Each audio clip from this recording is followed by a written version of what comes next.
I'll let you know as soon as that's up and running. Okay, thanks.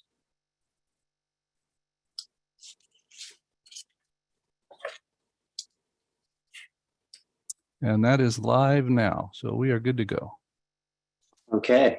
Well, good morning, everyone. Welcome to the 582nd board meeting of the California Regional Water Quality Control Board, Central Valley Region. I'm Mark Bradford, the chair of the Central Valley Water Board. I will introduce the other board members in just a minute. We are slowly transitioning out of the COVID-19 emergency. This meeting was originally scheduled as a hybrid meeting, with some folks attending in person in Rancho Cordova and some participating via video and teleconference. However, due to facilities limitations, the meeting is now video and teleconference only. Thank you in advance for your patience as we make this transition. For people who want to listen or watch the meeting online, the board's customary website is available. We are receiving presentations and public comment online through a Zoom meeting platform. If you intend to present or comment on Zoom or think you might be interested in commenting, you should already be in the Zoom meeting room using the meeting ID and password provided by board staff, which is on the screen right now. If you've not already received this information, you can email us now at agenda5@waterboards.ca.gov. That email address is agenda5@waterboards.ca.gov. Include speaker comment in the subject line so we can follow up with you.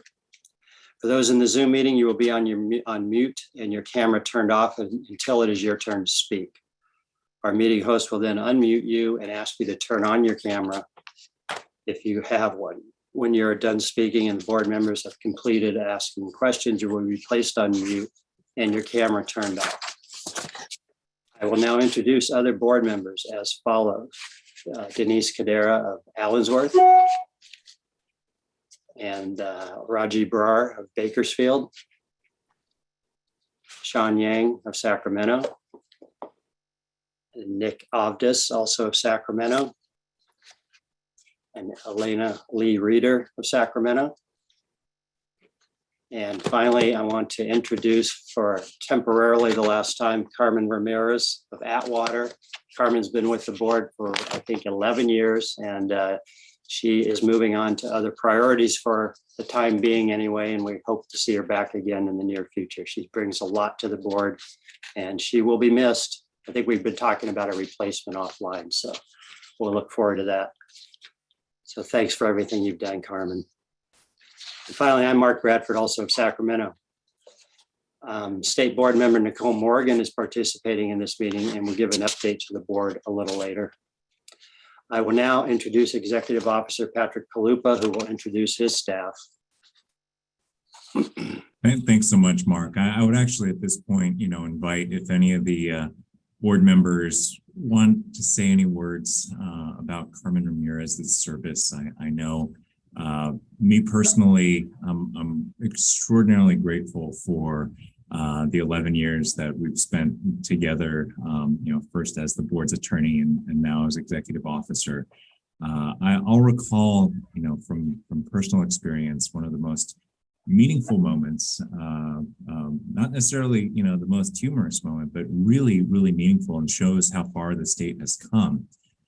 When you were relatively newly appointed, I think it was around 2012, 2013, we were debating some complex issues related to the irrigated lands program. And there were some members of the community that came up and spoke in Spanish to the board. And I remember you checking in just to make sure it was fine, double check that it was fine for you to speak from the heart on this issue in Spanish from the dais to these community members that were affected by nitrate pollution. And, that single moment had reverberations through the community. It meant a lot to them to hear you speak in Spanish to them at their level. The amount of trust it helped generate for the board and the way you spoke from the heart on that was truly important. And honestly, looking back at where we've come as a state since 2011, not that long ago, but it's a few years. I don't think, I think you helped usher in more board members who now would not think twice of doing that, but it's through small actions like that, putting yourself on the line like that in this setting, that I really believe that you helped advance, the equity goals of this board, the water quality mission of this board. And I truly, from the bottom of my heart, the humor and the kindness that you bring, and as well as the sharp wit, I really, really have treasured the time that you spent on this board. And thank you for your service. Before I get to the introductions, I want to see if anybody else on the board has a couple comments to make, because your tenure has been pretty incredible. Well, I just like to comment, actually, when I got the opportunity to serve on the board and I got there, I had no idea what to expect, but there was Carmen. She was there with a smiling face. She, as you mentioned, the humor, it was a welcoming feeling to come into a place that was not stiff, and it was alive. And Carmen, she's an attorney, and she represented that area well. I mean, I was always impressed in how she spoke about issues from her area of expertise. It was definitely meaningful and made a difference on our board to have her presence. And so, Carmen, all the best to you. We certainly hope to have you back. I don't know if I'll be there, but hey, you're still young enough to be served in the capacity. The board is going to miss you. I'm going to miss you. You've been a lot to me, and the support you gave me when I first came on the board. And gosh, it's going to be empty seats there. It's going to be hard to fill your shoes. Thank you so much. God bless you on your journey. Okay, I'd like to say a few words. I feel like I just got punched in the gut. I had no idea Carmen was leaving. Again, what everybody said, ditto. You have been such an amazing board member, and you've made this experience. For me, when I first joined the board, for anyone who's been on this board, it is daunting. There's a lot of technical material. There's a lot to comprehend, a lot to understand. And Carmen, you always have a way of taking the technical information and being able to let everybody digest it in normal terms that we can relate to. And I appreciated that very much. I mean, of course, your smart, your intellect, your humor, your wit. You can make a go by much faster. and you have this wonderful aura about you, and just, you're such an accomplished woman, and woman of color, and I admire you, and you mean a lot to a lot of us. And what Patrick said, you being on this board is really big, and it's changed things when it comes to equity and diversity. And folks like me who look at the board and think, do I have a space here? Well, maybe I can. Carmen's here. And that is huge. And you don't know that unless you've been in those shoes.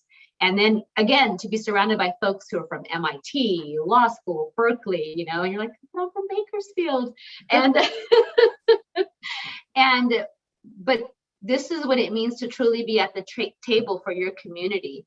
You've done that for so many of us. And I thank you so much. And I know so many other folks thank you, but I do not want to see you go. I want to be selfish about that. Because you're like partner, I think to sit next to you, and you make sure you keep me on your toes. And I also appreciate how you speak to our constituents who come up, and even folks that we are regulating. You always explain to them your thoughts, and you don't just pass down a regulation and leave it at that. You discuss why you came to that conclusion.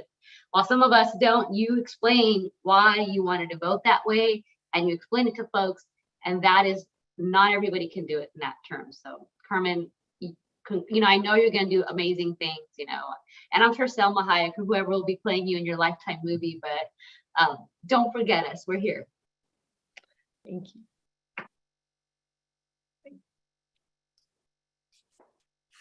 And I'll just add, don't be a stranger, Carmen. You know how to find us online. And if you don't want to make the drive, pop in once in a while and say hi. It does feel like a 1-2 punch after Carl leaving.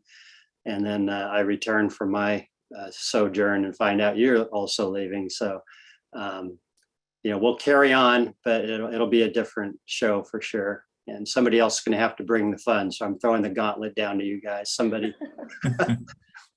So thanks. That's a tough act to follow. Tough act to follow. Yeah. Well, thank you. I see Nicole Morgan. Yeah, absolutely. Yes. Well- Carmen, I had the pleasure and just honor of working with you as staff from Region 5. And to walk up to the podium and to see your smile, it just really, as staff being nervous to walk up there and present in front of the board, to see your smile, it just really helped me to, be comfortable. And, I so appreciate that. And then now to be your liaison, and you welcomed me back. And so just thank you. Thank you for all that you've done for the board and for the region. Just greatly appreciate it, and just really sad to see you go. Well, thank you. Everybody, the words are really nice. This feels really good. Maybe I'll stay, and then you guys can say this about me again in a couple of years. No. Yeah. All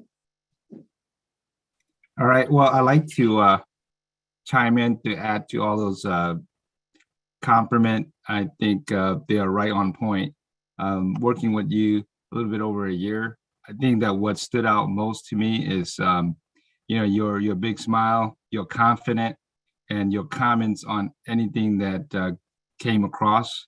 I think that the intellect that you bring from as a lawyer, and in the experience that really, stood out with the comment that you made. And, it is new guys like myself. And I appreciate that, especially that big smile of yours. And it's not easy to do when it's not natural. And it's obviously it's natural because I see that smile every single time when you log on or see you in person in Fresno. So thank you so much for that, natural, I guess welcoming, facial that you give us all. And I'm going to miss that. And wherever that you gonna go to or do, I wish you nothing but the best. And we'll see you around. Thank you for your service.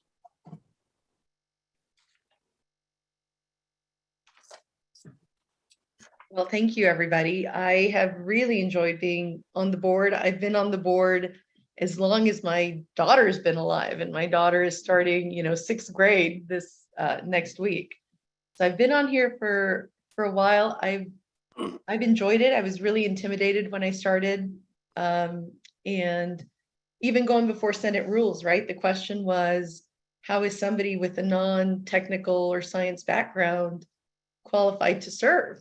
And my response was, that I'm a smart human, and that if that the state of California isn't made up of all scientists, and so that they should give non-technical people a chance to serve as well.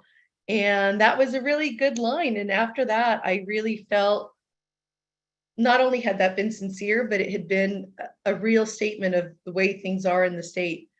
So I've enjoyed serving, and I haven't always been able to follow along when we're talking about highly technical things. But at the end of the day, I always felt like that as the board, we were not only protecting water in California today, we were trying to fix problems from the past, because we wanted to ensure that water in California would be beautiful for the future.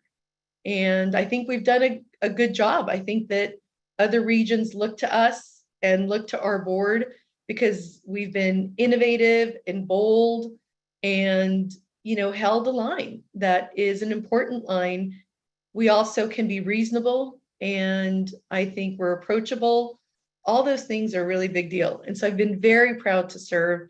And my life has just gotten so much busier recently with work and life and everything. And this was just, especially going back to in person, was just going to be one additional thing that made it harder. So I resigned and asked the governor's office to please consider my service for the future. And they said that whenever I'm ready to come back, that they would, not hold my resignation against me. So whether it's on this board or on a different board, I know the importance it is to serve. I thank all of you for serving shoulder to shoulder with me. Patrick got tall shoulders. Nicole, tall shoulders. The rest of us in the trenches, I think we're doing great work. The staff is so nice. They really care about doing things right. And I always knew that when a recommendation came to us, I felt comfortable that I could trust it because it had been, vetted by people who really care. So from the top to the bottom, this board has been a pleasure. And even though the state of California is entering, of course, like always, very tricky times when it comes to water and climate, I think it's staying in good hands.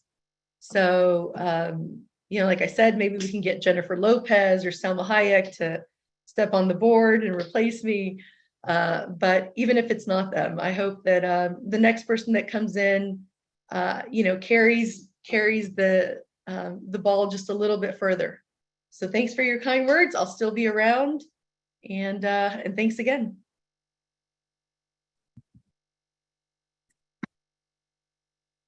Thanks again, Carmen. And so I'll totally interrupted that normal introduction process, but it's absolutely worth it. And again, big shoes that you leave behind to fill.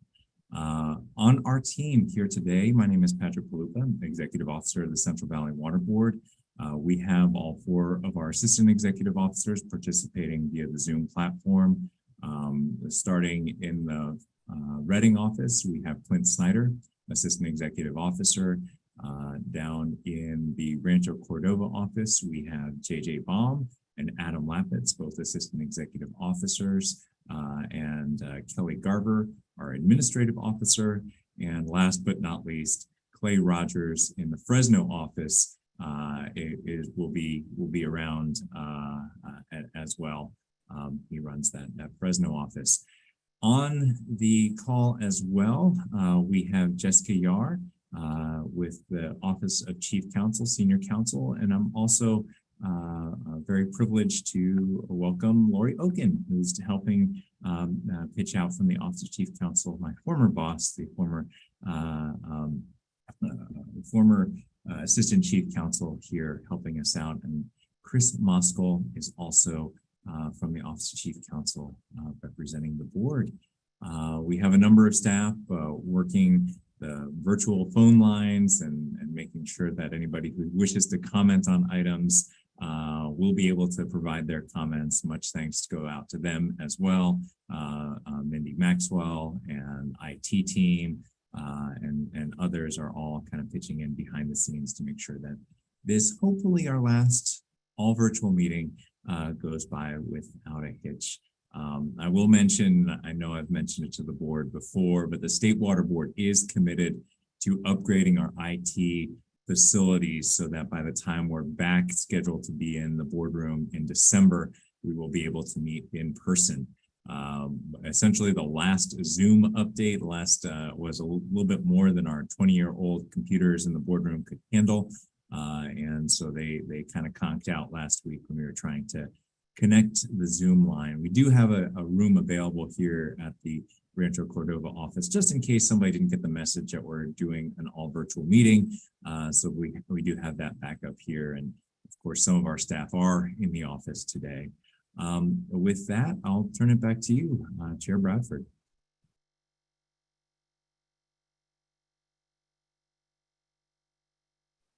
You're on mute.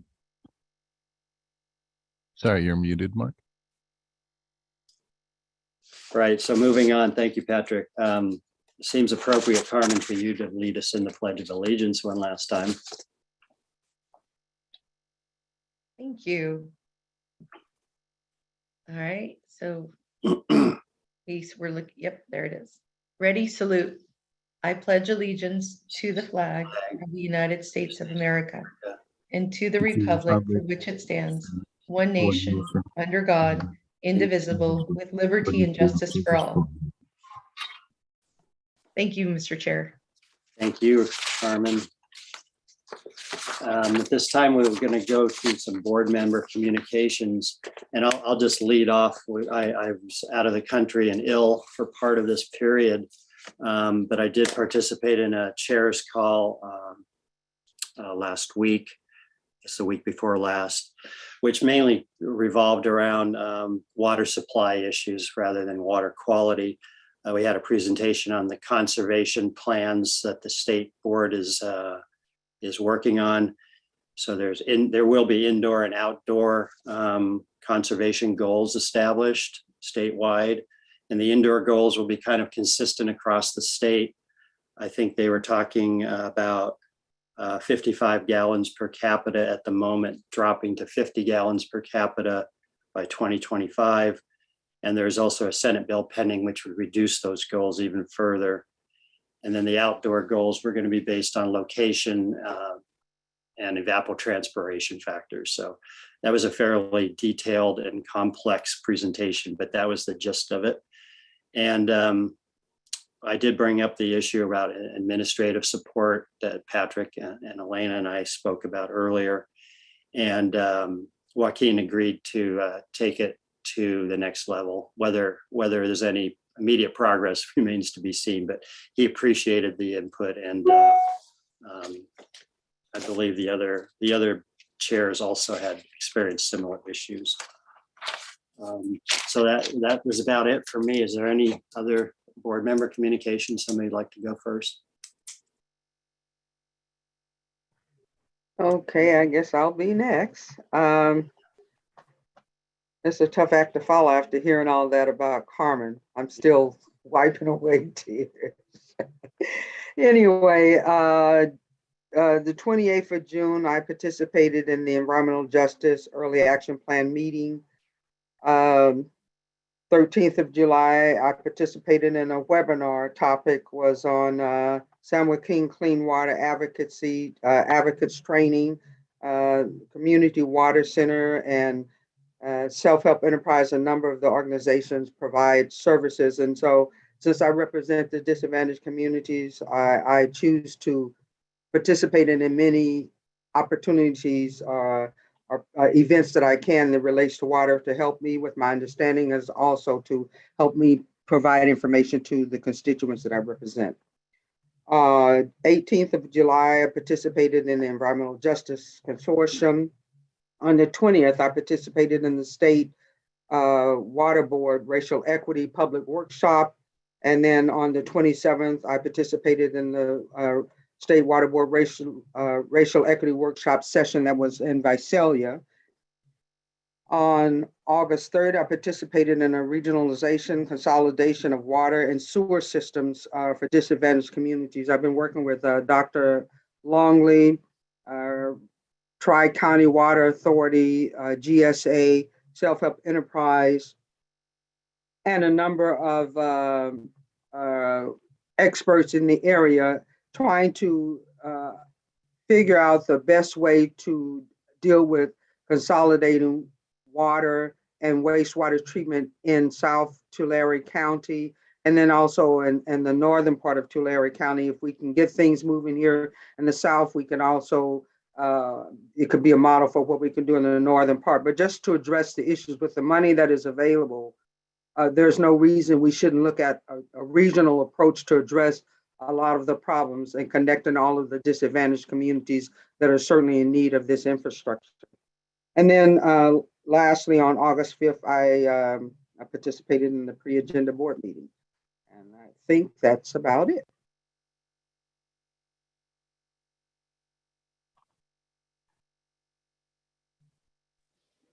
Thanks, Denise. I know you've been busy as always.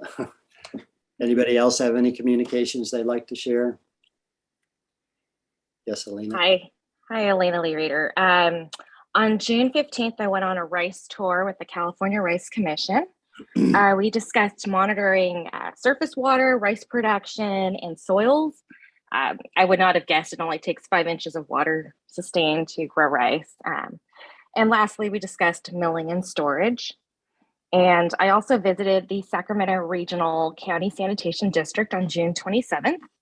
We discussed water sanitation, the history of the district, the Echo Water Project, new treatment processes since 2010, and the buffer lands. And it was really just a great behind the scenes kind of look at what happens to our wastewater after we flush our toilets or wash our dishes. And so that was a thank you for putting that together, Patrick. And I attended 2 CV salts with the environmental justice representatives to discuss the drinking water program. And we've reconciled some data. So I'll be sending my notes over to Patrick.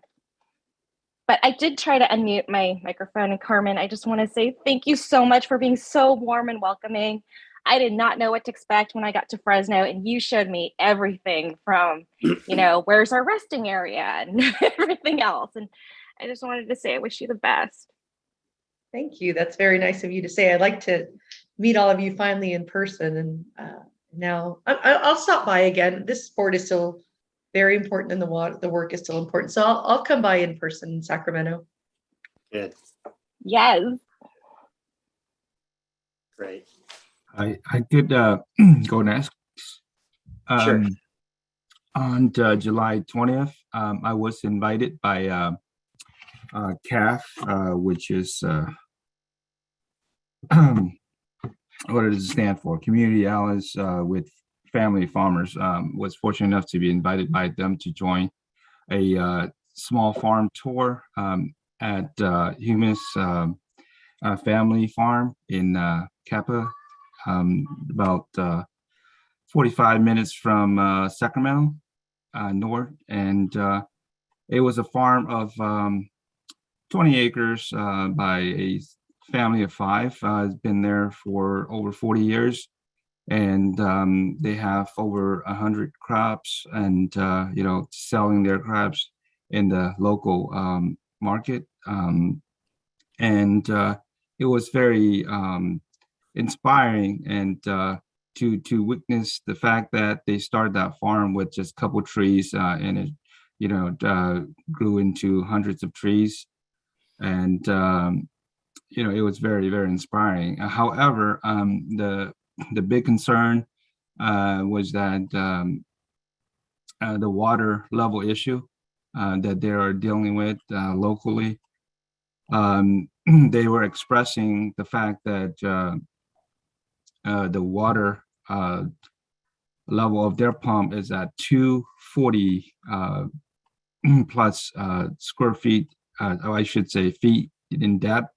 And right now, it's the water level. It's at 190, if I remember correctly, and it's dropping in a historical rate. And they are very, very scared, and they're very nervous.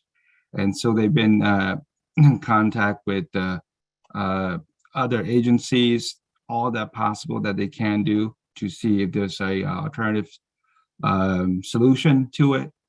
And part of the tour is they want to make sure that different agencies and elected officials, and then there was a assembly woman that was there as well, and other few agency was there as well. And it was again, bittersweet and everything, but I had a great experience. And that kind of small farm, to me, it really, says a lot as far as, the success with the struggles that, small farmers are facing. And me being in the small farmers team, I think that there's something that we have to look more into and do what we can to help out. So that's my report. Thanks, John. And for the record, what was the location? The city? Yeah. Yeah, the city is Capay, if I pronounce it correctly, Capay. So the Capay Valley, that's actually in a different regional board jurisdiction. Is it? Okay. Well, I was invited to it.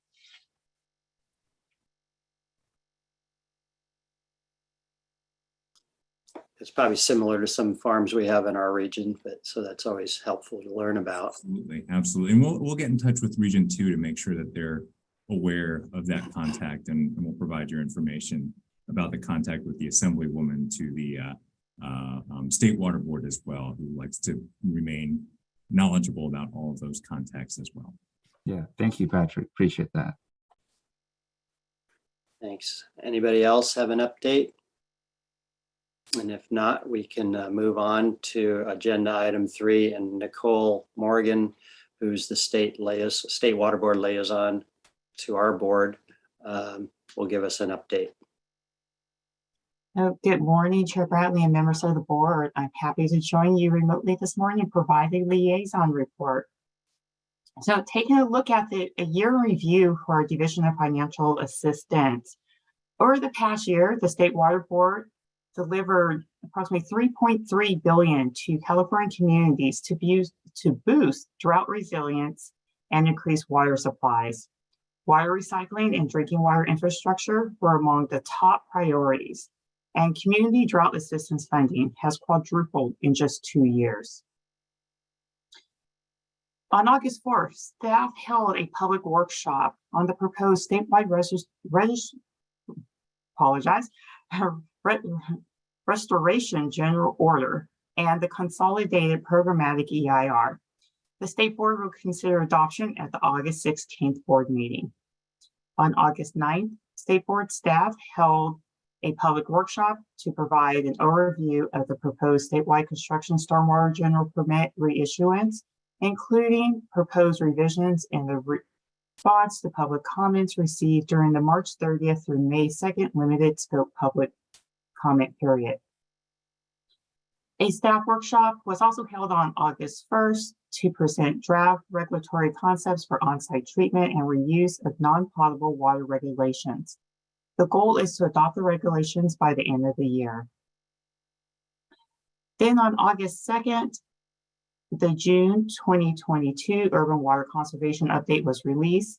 Statewide urban water use in June was 7.6% lower than in June 2020, and more than double the statewide savings in May, which was 3.1%. The Sacramento River, San Joaquin River, and Tulare Lake regions saw savings of 10%, 10.2%, and 4% respectively.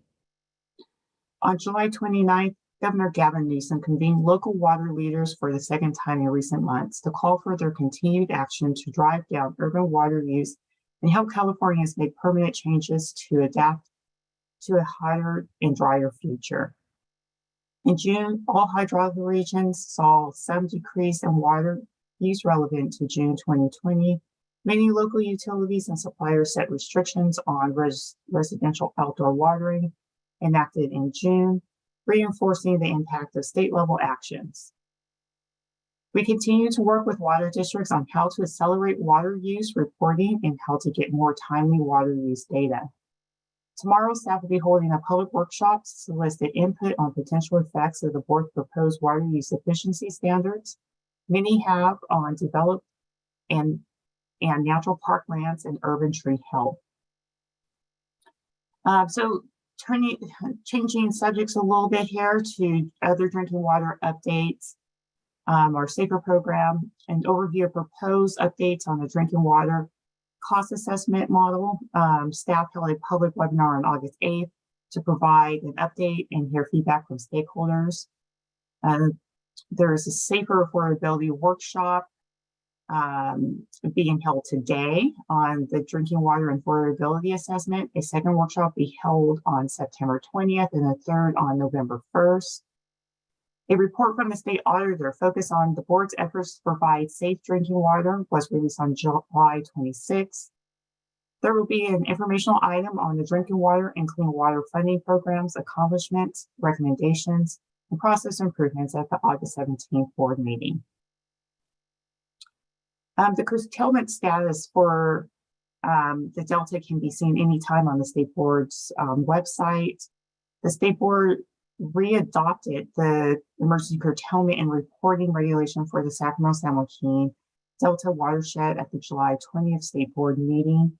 On August 1st, staff released Delta watershed emergency regulation frequently asked questions.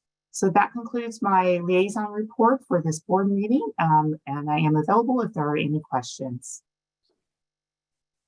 Thank you, Nicole. Anybody have any questions for Nicole?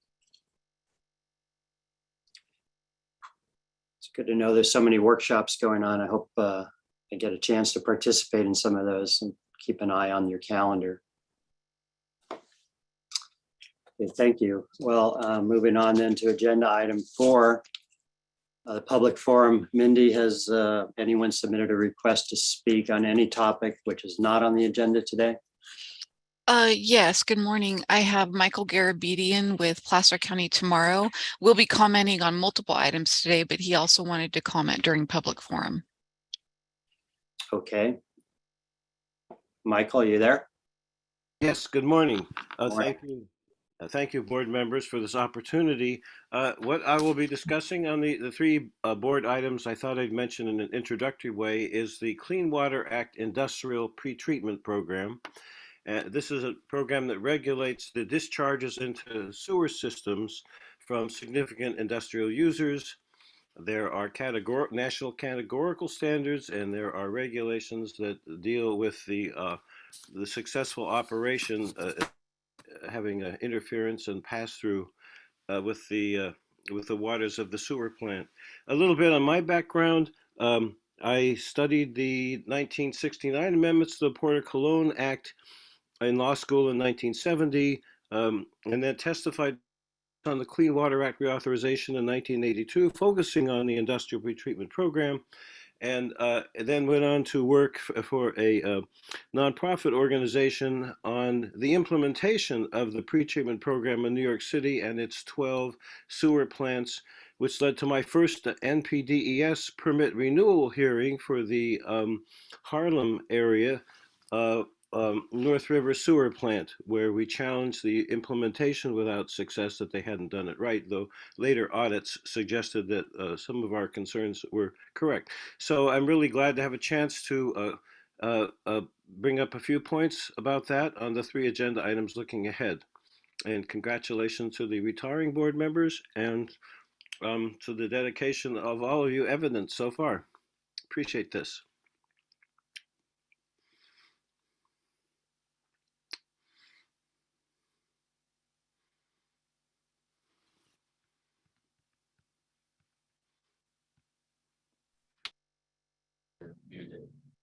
Chair Bradford, I think you're muted. I am. There you go. Thank you, Michael. Moving on to the executive officer's report. Prior to each meeting, the executive officer works with the executive assistant and the board's program managers to compile a report on the status of the board's programs, its staffing, and many different initiatives the board is working on.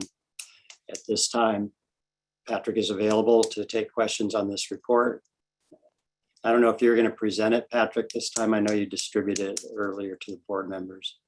Yeah, so a couple reports going on today. One, just the executive officer report contains a litany of activities that the board has conducted since the two board meetings. I don't have too much to add there.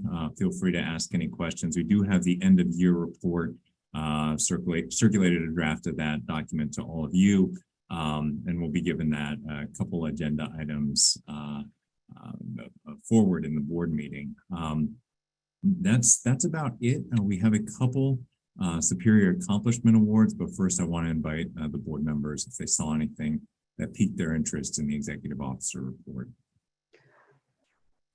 I have just a comment in the report, Patrick. Under public and disadvantaged communities and tribal outreach, this was one of the headings that I thought was important to have in the executive officer's report. And looking at the area where the Central Valley Board and the Office of Public Participation engaged with the leadership of the Metheny Slavic Missionary Church, addressing issues of water quality, and the U.S. Air Force and their interest in taking away the drinking water because they said the levels, and I'm not sure of the contamination there, but the levels were okay, and the board got involved. Office of Public Participation met with the community and realized that that was not the case, that water should not be taken. There was still a need to provide safe drinking water. And in the end, the Air Force agreed to that. So to me, I'm just commenting that these are the kind of things that are important for the public to know. Before that was there would not have, that discussion would not have taken place, and it would not have been reveal to the public that these are the things behind the scenes that our staff members do. And it also involved the Office of Public Participation and the need to work together to address the water quality issues. Sometimes it's where it's a project and you're having to deal with it, but this was, by the way, people just raised their hands and said, we have a problem here. This is what the Air Force is about to do to us. What can we do? And, the board stepped in, the staff stepped in with the support of the Office of Public Participation. And I'm just commenting how this is what this category was supposed to do, reveal how the board and staff work with the communities to address their concerns. So I appreciate it. I'm glad to see us here. And, these are the things that our staff and people do.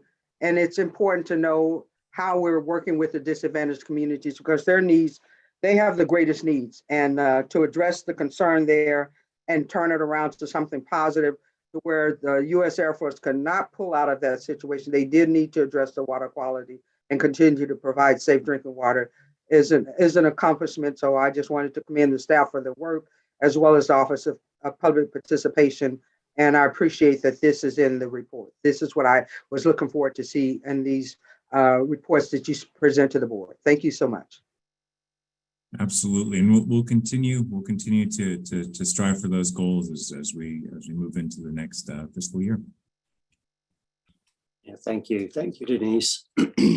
And I like the beginning of your report, Patrick, that ties it back to the strategic plan that you guys worked so hard on and what we put in place last year. So yeah, are there any other comments on the report?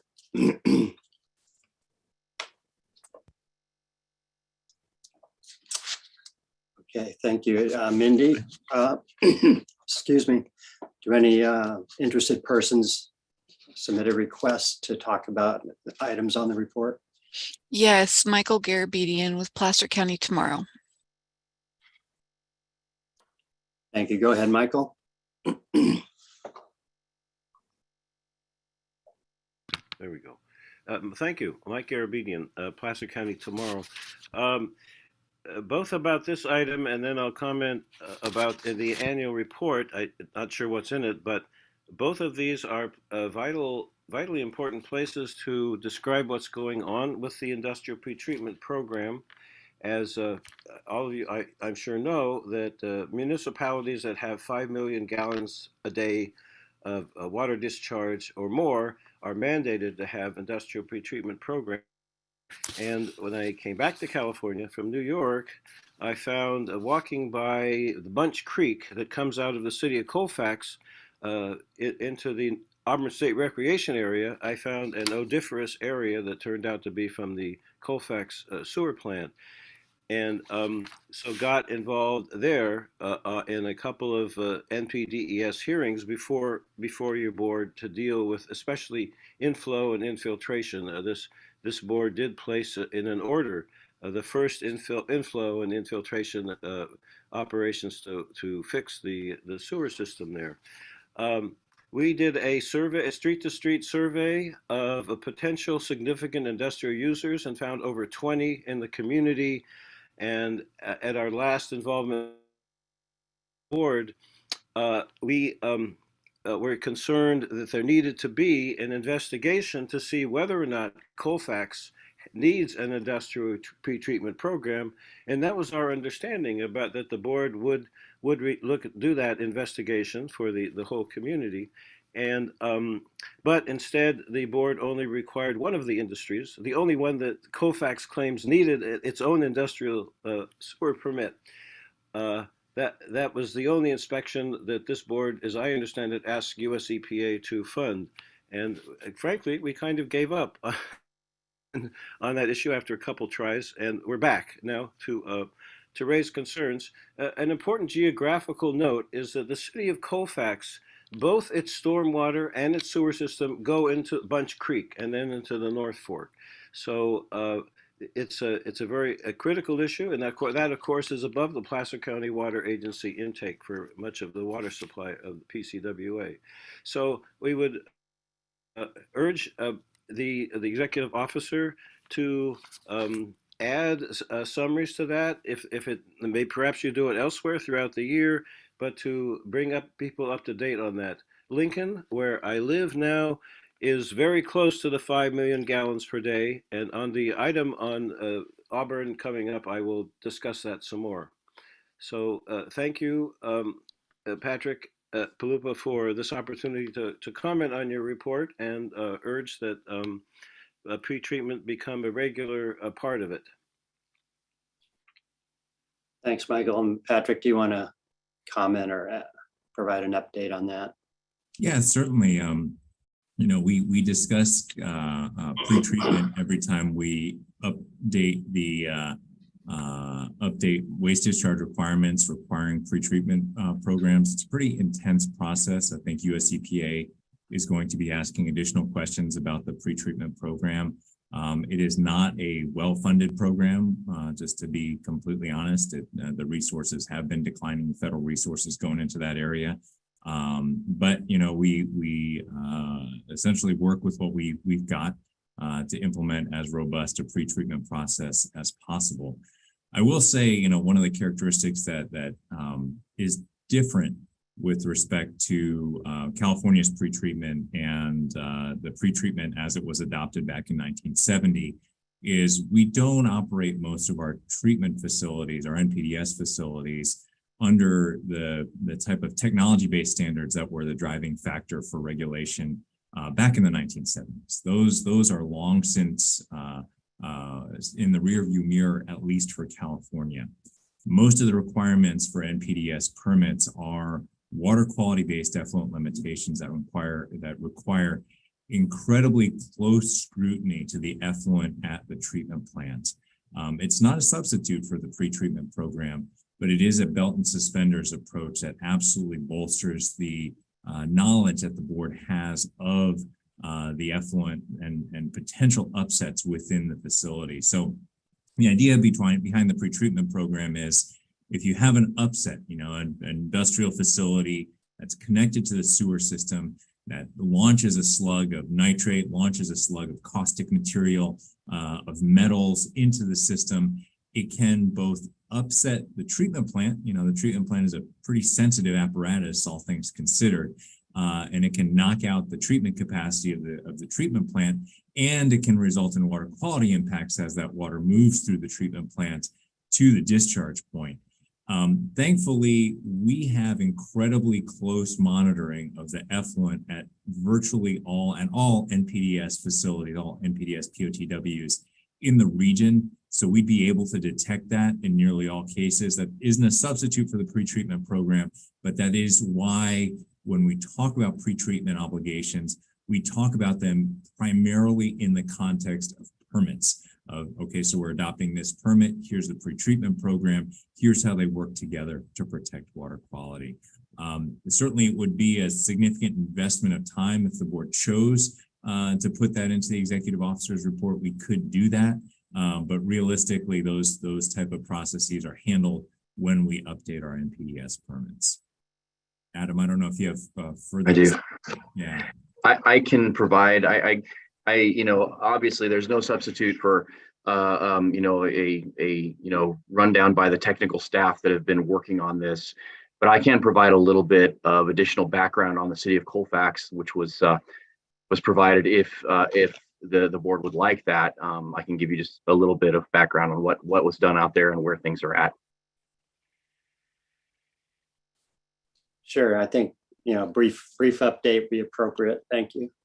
Yeah, so this site has a lot of history. In a lot of upgrades and things have been done out at Colfax to bring them into compliance. But I think a lot went on with respect to the pre-treatment program several years ago at Colfax, and we actually had a contractor.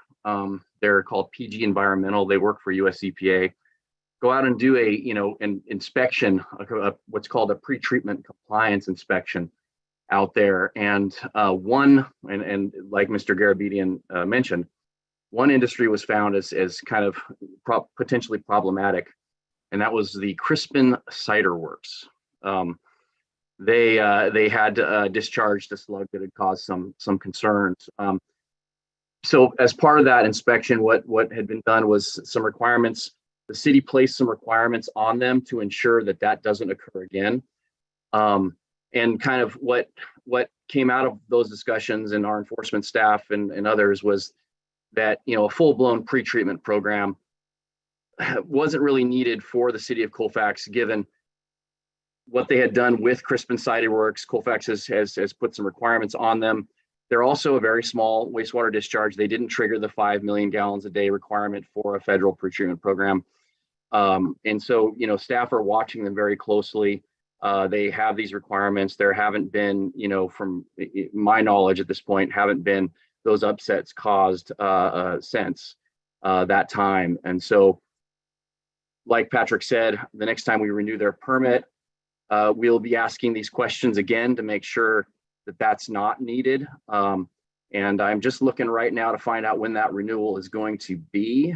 Got the permit here. Let's see here. So it looks like actually this one's up for renewal in 2023. So next year, we'll be taking another really deep dive on this facility to make sure, you know, like I said, I've given you kind of the broad background. Nothing's been raised to my attention at this point as pre-treatment issues out there. I grew up in Colfax. I went to high school in Colfax. Not a heck of a lot going on up there with respect to industry when you compare it to some of other cities, but still very important to ensure that what is there is not causing wastewater treatment plant programs problems. Thanks, Adam. That's helpful. So, Mr. Garabedian, I guess if you have further interest in that subject, we will be reviewing their permit approval in 2023, and you're obviously welcome to participate in that and weigh in at that time. Thank you. I'm glad to have a heads up on that. Good, thank you. Okay, Mindy, are there any other interested parties that would like to comment? No, there are none. Okay, thank you. Well, And Chair Bradford, Yes. this is Carmen. I tried to unmute earlier, and all I was going to say is to thank Mr. Garabedian for his comment earlier. You know, we haven't always been on the same side, but you know, it takes all of us to move the state forward. So thank you for your well wishes, Attorney Garabedian. Agree, thank you. Okay, so agenda item 6, I'm going to have to defer on this a little bit since real quick, consideration of the minutes from the prior board meeting. Chair Bradford, if I may, Yes. there's a couple Superior Accomplishment Awards to give out. Oh, as okay, sure. a report item. Yep. So I'll go to that, and then we can approve the minutes. Yep. First, we have Courtney Kasich, who's a staff service analyst in the Reading office. Really one of the shining stars of the admin unit up there. That is absolutely top-notch. Courtney, I see you there. Hi, Patrick. Right. The Central Valley Waterboards Reading office management team is pleased to select Courtney Kasich for the Superior Accomplishment Award. Courtney is a staff service analyst in the Reading office and is being recognized for her outstanding performance. She joined the board in October 2017 and is a key member of the Reading Administrative Unit. The Reading Admin Unit uses 2 full-time positions, 2 part-time seasonal clerks, and its responsibilities are varied, providing invaluable service to about 55 employees who rely on the unit for facilities management, fleet management, document production and training needs, ordering supplies, and a whole host of miscellaneous tasks essential to the office's operations. Courtney is a key member of that team. She is always willing to assist anywhere anywhere she's needed, and is enthusiastic about continually looking for ways to improve internal and region-wide administrative processes.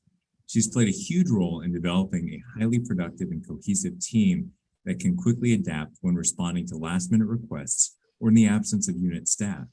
This ability has been demonstrated many times over the past couple of years during wildfire events, board tours and meetings, and even the COVID pandemic. Courtney's willingness to help others, along with her exceptionally positive attitude and professionalism when working with everyone she encounters, are most appreciated.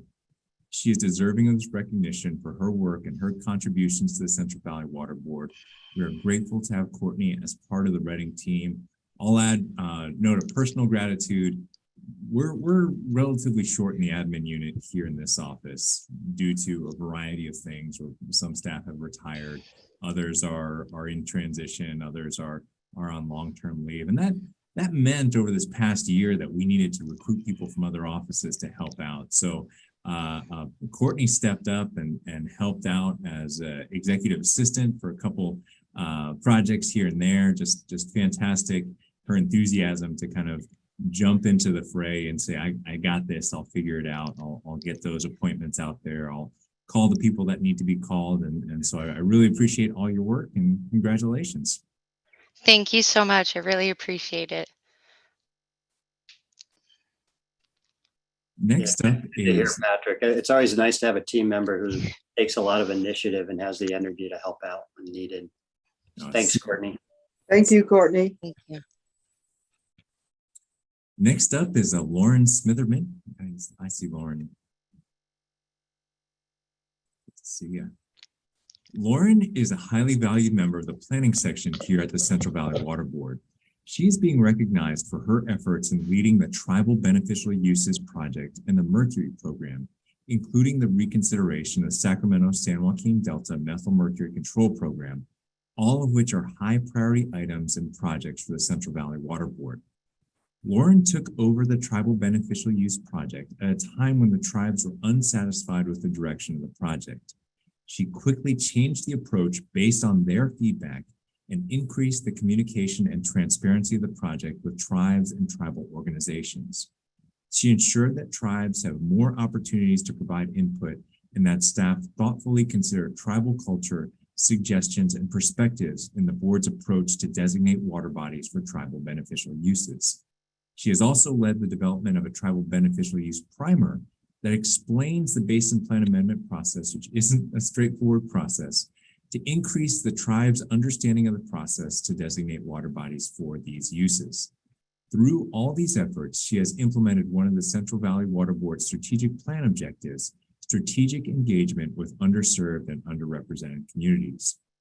For the Mercury program, she developed a draft region-wide mercury strategy with staff to support a collaborative, effective approach to address mercury impairments while satisfying state and federal regulations efficiently. This effort is well aligned with the Central Valley Water Board's strategic plan objective of adaptive prioritization. Lauren's leadership skills have been a critical asset to creating a cohesive unit of staff that work together to solve complex technical issues while employing sensitivity towards political ones. Instrumental in the success of the Tribal Beneficial Uses and Mercury Control Program, Lauren is well deserving of the Superior Accomplishment recognition and is a true champion for implementing the Central Valley Water Board's mission. And she was a great asset when we went all the way up to Medicine Lake late last month to engage with tribal communities that have appeared before this board, talking about Medicine Lake, tribal resources, and what is meaningful to them. Lauren, Adam, Meredith, and I went up there, and her sensitivity to these issues, her ear to the concerns of the tribes was invaluable for that process and will continue to be invaluable as we work through the tribal beneficial use designation. So thank you so much, Lauren. Congratulations. Thank you, Patrick. I'm very honored to receive this award. And I just have to give a shout out to my management and the executive management, and of course, my Rockstar staff that really help drive these efforts forward. So thank you again. Thank you, Lauren. I noticed in the executive officer report that the tribal beneficial use definitions being added to the basin plans, and that shows some real progress. And I know when Elizabeth left, you picked up the reins and moved forward in a really positive way. So it's good to see that whole tribal beneficial use program moving forward and engaging the tribes in that process is so important. So thank you. Yeah, thank you, Lauren. And it's good that you're actually helping to implement some of the strategic plan as well. Congratulations to you and to Courtney. All right. Great, thanks. Chair, All yours. Okay. Now we'll move ahead to consideration of the minutes from the prior board meeting, which was on the 9th and 10th of June. I want to thank Denise for chairing that meeting in my absence. And I know it was a busy meeting, so that was a heavy lift. So I want to ask the board members if there are any edits or corrections to the minutes. I know I have none since I wasn't there. I'll make a motion to approve of the minutes for the 9th and 10th of June board meeting. I'll Right. second. Thank you, Elena and Denise. Mindy, would you like to call the roll? Board Member Brar, Yes.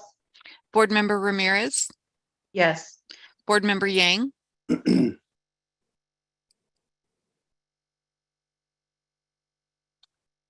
Board Member Yang,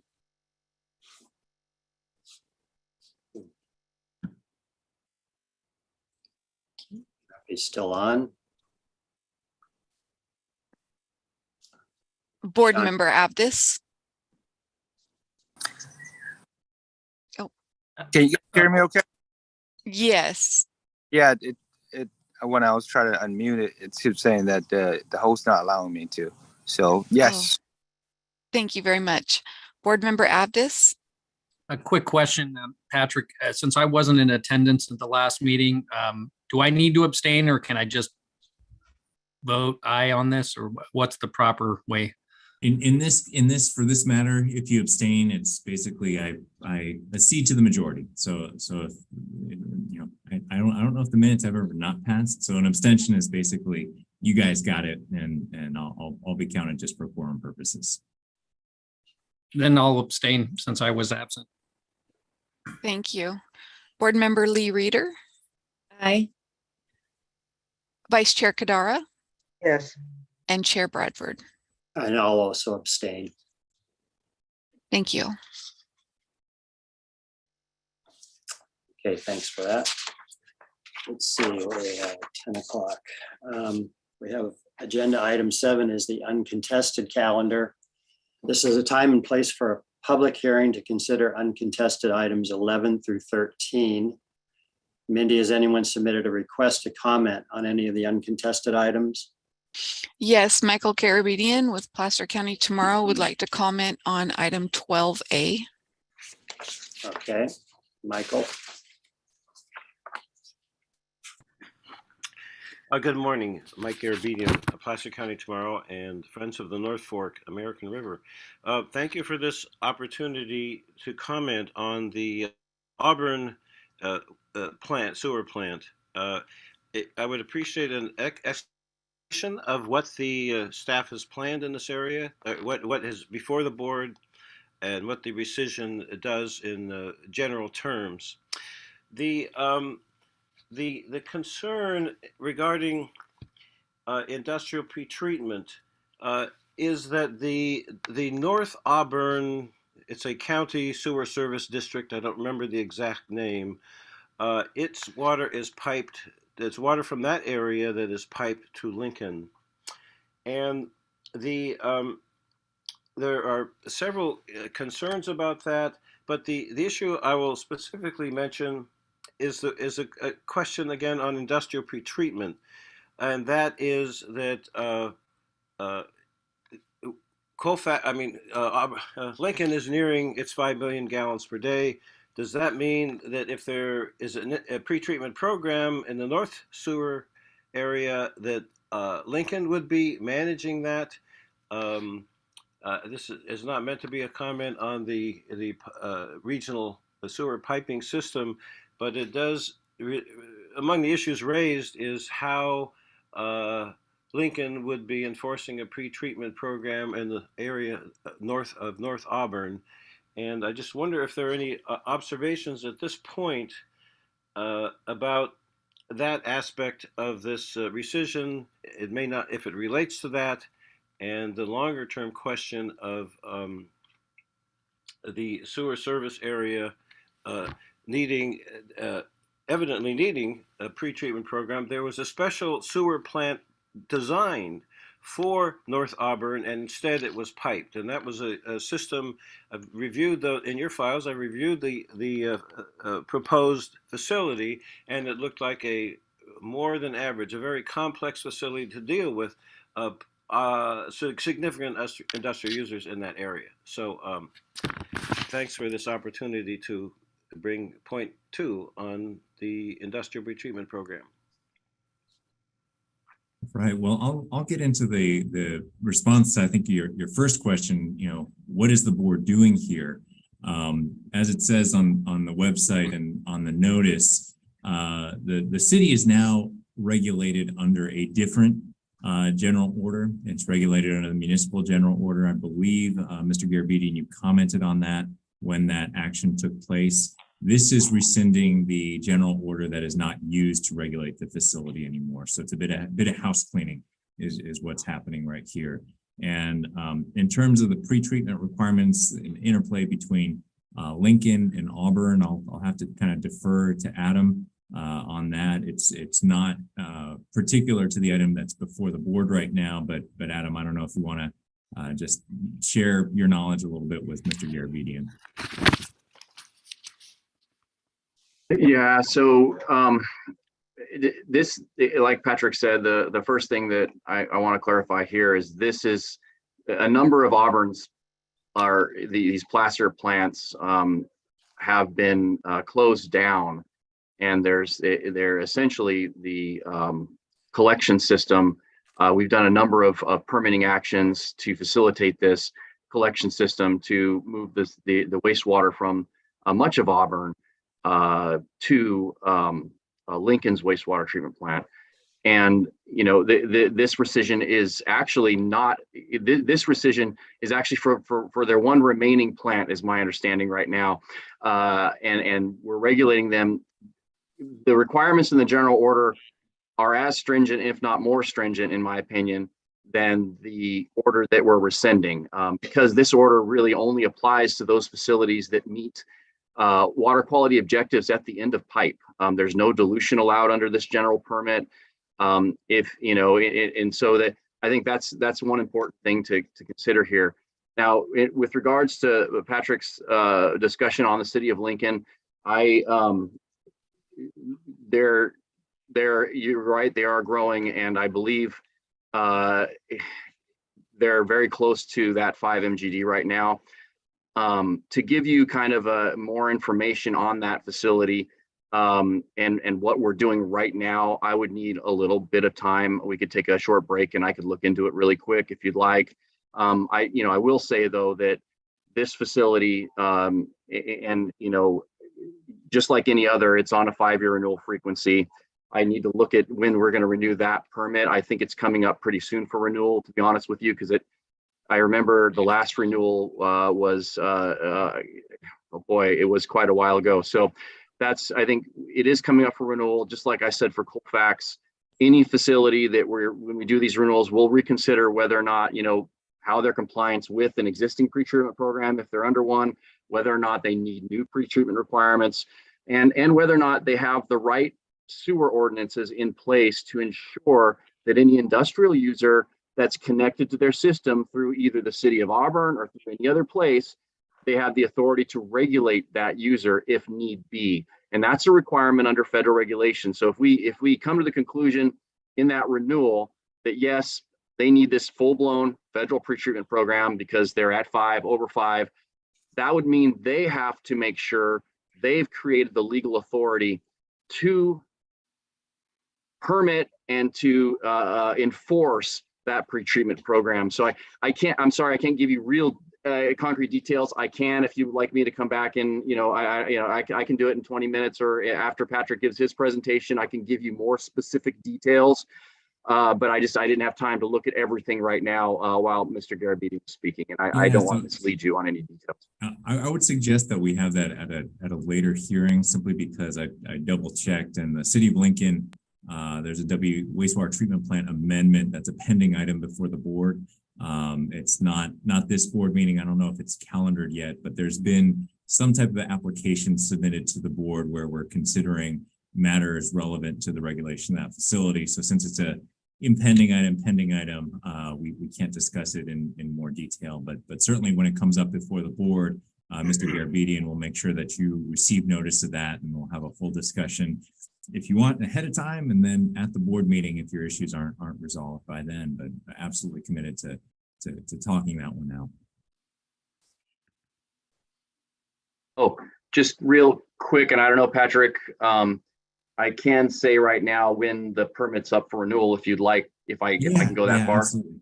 Yeah, so it looks like the permit expires in 2024, at the beginning of 2024. So this would be up for renewal in 2024. So not too long from now.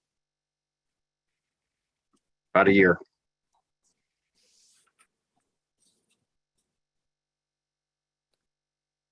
Thanks, Adam and Patrick. Michael, do you have any additional comments or questions?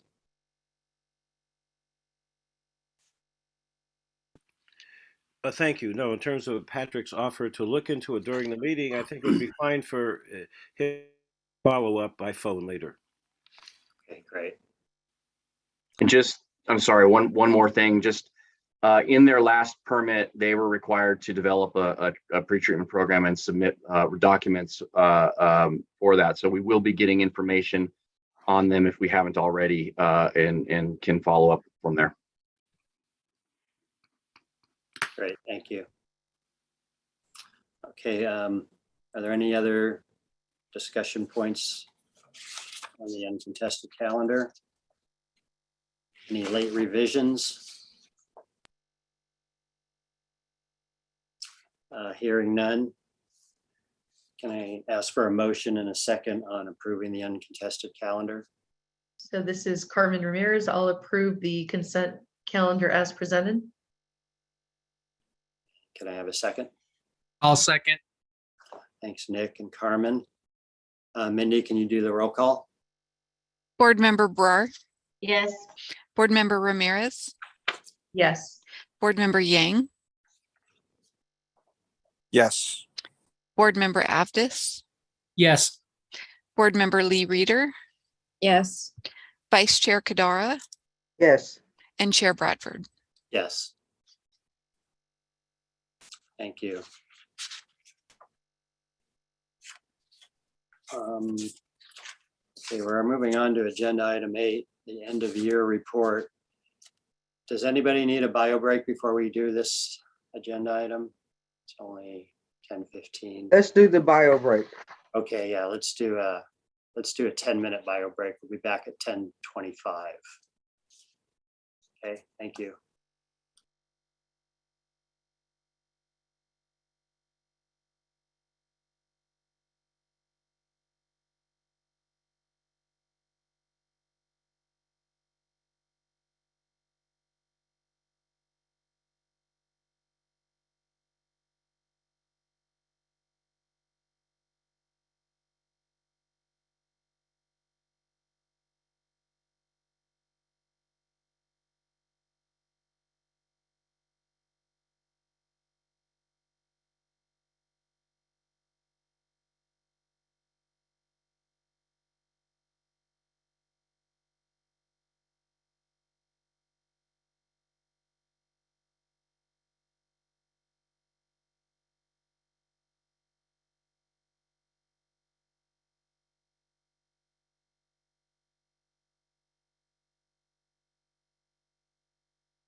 Tried to see the presentation good there. Patrick.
Good, Gene, are you back online yet?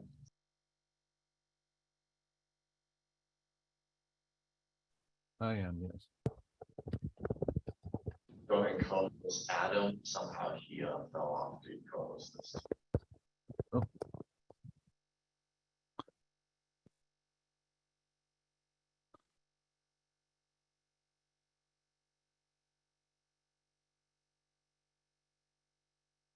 Got it. Thank you. And in a little bit, Stephanie Tadlock will need to speak. So I don't know if you want to just go ahead and co-host right now. Got it. Yeah. Thank you.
Okay, it's 10:25. Do we have everybody back?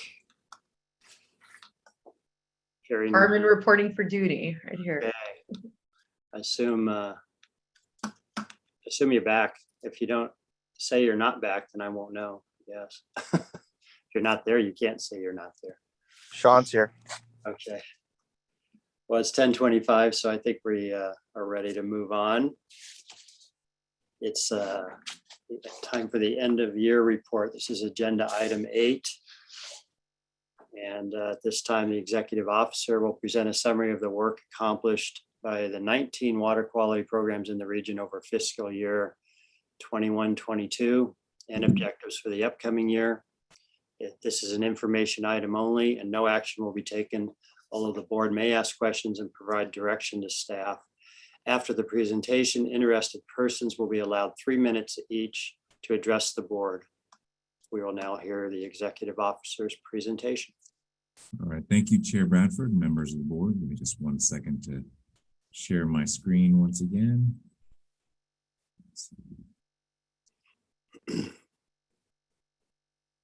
We in good shape there? Looks Yep. good, Patrick. Good. Fantastic. So as we know, this time of the year in August, I essentially take stock of everything that the board's done over the past year. We pour over things like financial documents, resources available to the units, the priorities that the board has approved in December, the work plans that the program managers have worked long and hard to put together. And we provide this summary of what we've done and what we plan to do to the board. You know, it's really kind of a check to see how we're doing and what we can do better and what we plan on doing in the future. Now, this is kind of an important component that all this information that I'm going to present here today, along with additional information about resources, about accomplishments. I'm really just going to tease out some of the accomplishments that are most relevant, but there's a lot of other stuff as well that is done. is on the board's website. Just click on overview of board programs under the program tab at the top, and all of this information for each one of these water quality programs is available to you. And last but not least, as part of the introduction, I'd also like to talk a little bit about the strategic plan objectives. I'll be talking about the achievements that we've accomplished in this past year, but I'll also be talking a little bit about how those achievements help us meet the objectives of the strategic plan that we approved last year. As you may recall, the 4 main pillars of the strategic plan are adaptive prioritization, which means that we're working on tailoring permits, enforcement, and planning actions based on threat to water quality. Strategic engagement, particularly with underserved and underrepresented communities, and internal process improvements to achieve greater efficiency, engagement, and racial equity goals. Now, development of a climate change portal that kind of aggregated all the stuff that we're doing to address climate change issues within our region, whether it's drought, water scarcity, salinity. All of that is going to be deferred a little bit because the adoption of the State Water Board's racial equity resolution triggered a lot of actions that the regional boards have to take on. So currently our team, the management team, along with the racial equity work group, is working on developing our own regional racial equity resolution. When we picked that up, we had to put something down. The climate change portal is what we put down. We will pick it up so that we can achieve it during the life of the strategic plan, which again is about 5 to 7 years. But for this year and going into next year, really racial equity requirements and the racial equity resolution for the region has taken priority there. So just want to note that the 3 strategic plan objectives I'll be focusing on are adaptive prioritization, strategic engagement, and internal process improvements. So now to get to the programs. First, the permitting programs. These are the main permitting programs. A lot of resources are committed to these areas. And first, the NPDES program. Board member Lee Reeder, you may recall this picture. This is from the Sacramento Regional Sanitation District, the regional sand plant that has been updated fairly dramatically. They're going through one last stage of updates and putting their filters in, those huge filters but this is the nutrient removal system that was recently updated, huge construction effort that went underway. The NPDES program regulates this facility, and it really is a federal program that US EPA has delegated to the state of California. And this program protects beneficial uses by regulating point source discharges to surface waters. In fiscal year 21-22, a lot of what we did was to try and help that adaptive prioritization. If any one program really reflects this, it's the NPDES program, where we're under extraordinary constraints to develop these permits, very sophisticated permits, issue these permits, and do it in a way that's protective of water quality, but that takes our resources and streamlining into account.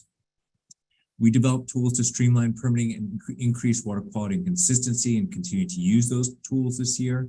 That includes mid-permit reviews, templates, calculation tools, and general permit usage, which you heard a little bit about with the Auburn permit that was discussed during the public comment period, or during the non-contested calendar period. We also developed some tools to help review methods and sampling requirements that are employed by the dischargers that are regulated by this program. For the upcoming year, we continue to focus on increasing permitting efficiency, quality, and consistency. We're going to continue to conduct mid-permit reviews to identify data issues early. That means a lot to small communities, so that permittees may resolve data quality issues prior to submitting their renewal applications. We're going to implement new statewide toxicity provisions efficiently and effectively to ensure permit renewals are not delayed, and going to continue to maintain compliance with US EPA permit renewal metrics. They really want well over 80% of our permits to be reissued on the 5-year kind of time frame that the federal rules require. We have the ability to administratively continue permits.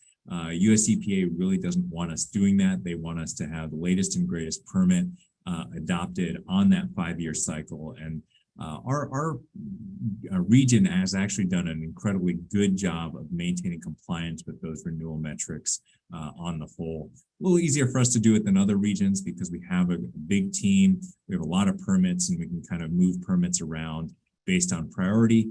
But it's a huge metric that this unit works to advance.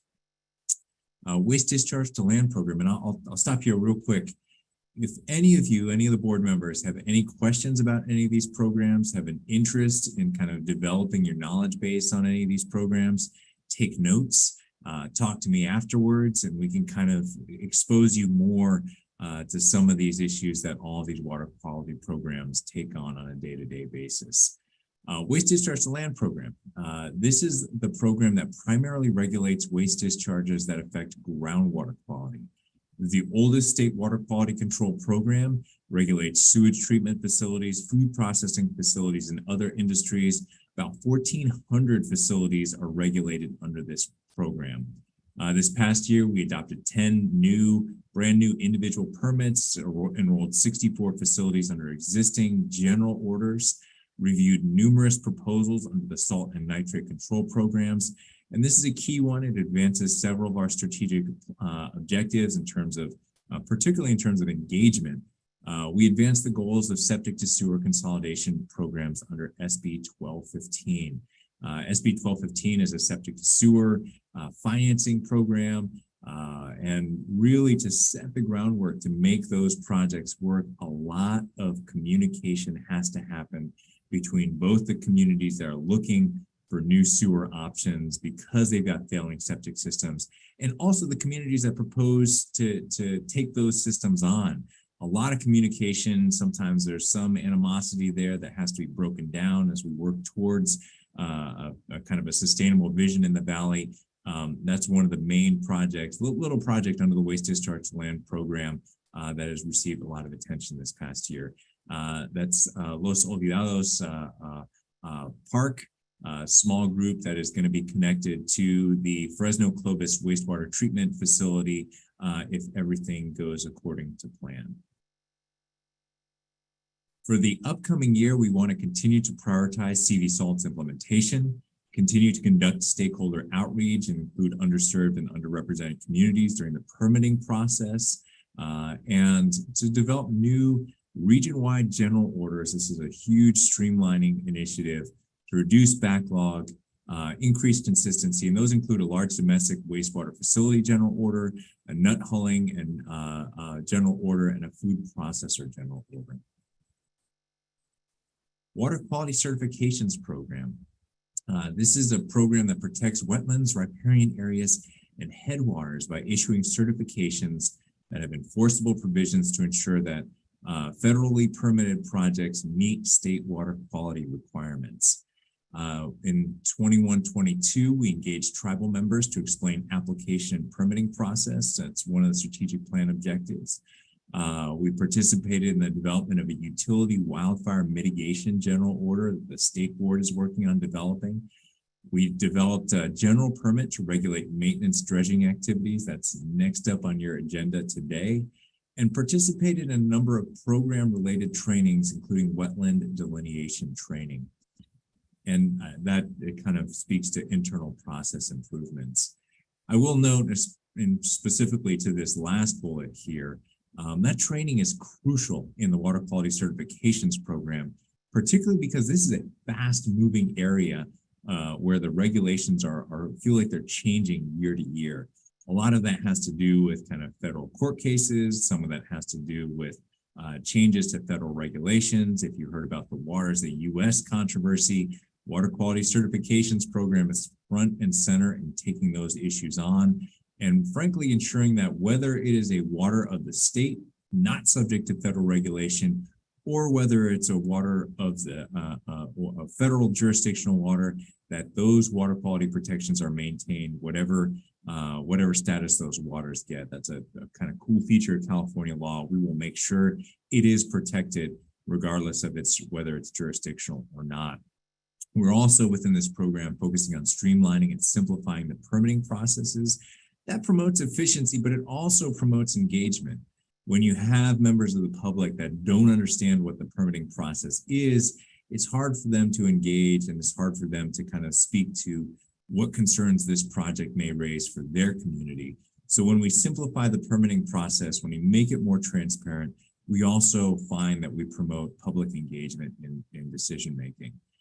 We continue to focus on targeted inspections, 10% of regulated sites. That sounds like a small number, but a lot of those facilities are kind of dormant, inactive. You go through and you build in one surge, and it's those kind of threats to water quality that we want to work on. And last but not least, we have a little bit of resources coming in from Caltrans to help streamline permitting of Caltrans projects. It seems like a distant memory, but SB1 actually put a lot of money into Caltrans to improve the state transportation infrastructure, whether it's bridges, roadways, mass transportation, highways.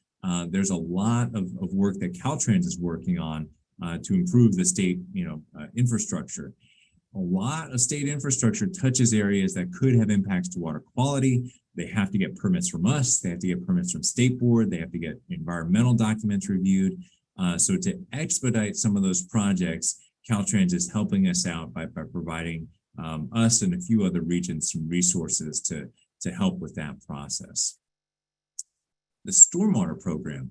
This implements construction, industrial, and municipal permits to regulate the discharge of pollutants in stormwater to waters of the U.S. We've got some fiscal year 21-22 accomplishments up there for you. I will note, as we kind of assess our stormwater program and talk about racial equity goals, to talk about the goals of the strategic plan, the stormwater program statewide is often dealing with sites within disadvantaged communities, within communities of color, largely due to land use decisions that were made a long time ago. So when we do inspections of industrial facilities, when we make sure that they're not impacting their neighbors and their communities, a lot of those industrial sites, are located in communities of color. So we have to, when we're going out and we're taking a look at what our slate of inspections are, a lot of those 800 plus inspections and audits are happening, disproportionate share are actually happening in communities of color and disadvantaged communities. So finding a way to communicate that and to increase the scrutiny that this program puts on those sites is a big part of meeting both the goals of the strategic plan and the statewide racial equity goals that are articulated in the racial equity resolution. We also, the stormwater program has participated in multi-agency trash cleanups and waterways. It's supported water quality mitigation efforts in wildfire impacted watersheds. Some of our stormwater folks are most knowledgeable on wildfire too. So we kind of swap those resources in and out. And last but not least, we began revising our region-wide municipal stormwater general order, a huge undertaking. It's back on the 5-year clock to be renewed. Big effort that will be beginning, that began in 21-22 and will continue into fiscal year 22-23, as you see from the third bullet there. For the stormwater program, we also anticipate maintaining a strong field presence through inspections and enforcement, continue to work with MS4, that's municipal sanitary sewer systems, separate sewer systems, permittees on development, review and approval of stormwater quality management plan elements. That also kind of segues into the fourth bullet there. We want to also look to strategies to capture municipal trash and hopefully promote watershed level trash cleanups. We have some MS4 entities that are really engaged on this issue, trying to engage with State Board as well to look at those trade-offs and putting resources into those watershed level trash cleanups efforts. And last but not least, you'll see the pyrethroids control program pop up here and there. A good portion of the pyrethroids control program deals with urban waterways that are often impacted by MS4s.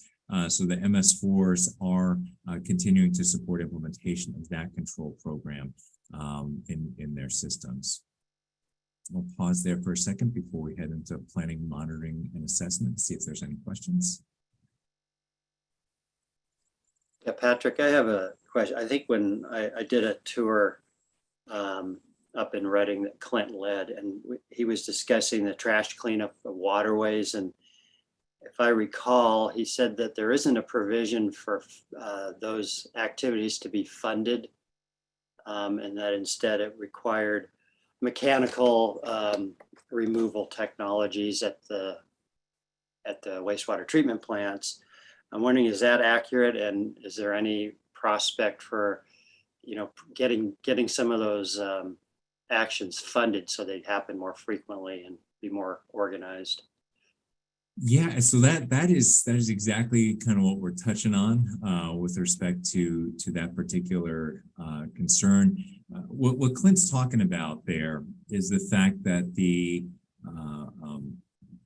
statewide trash TMDL requires that MS4 permittees have complete capture of trash within their system, or an alternative, a complete capture alternative that basically gets to the same zero trash coming out of the MS4 system into waterways.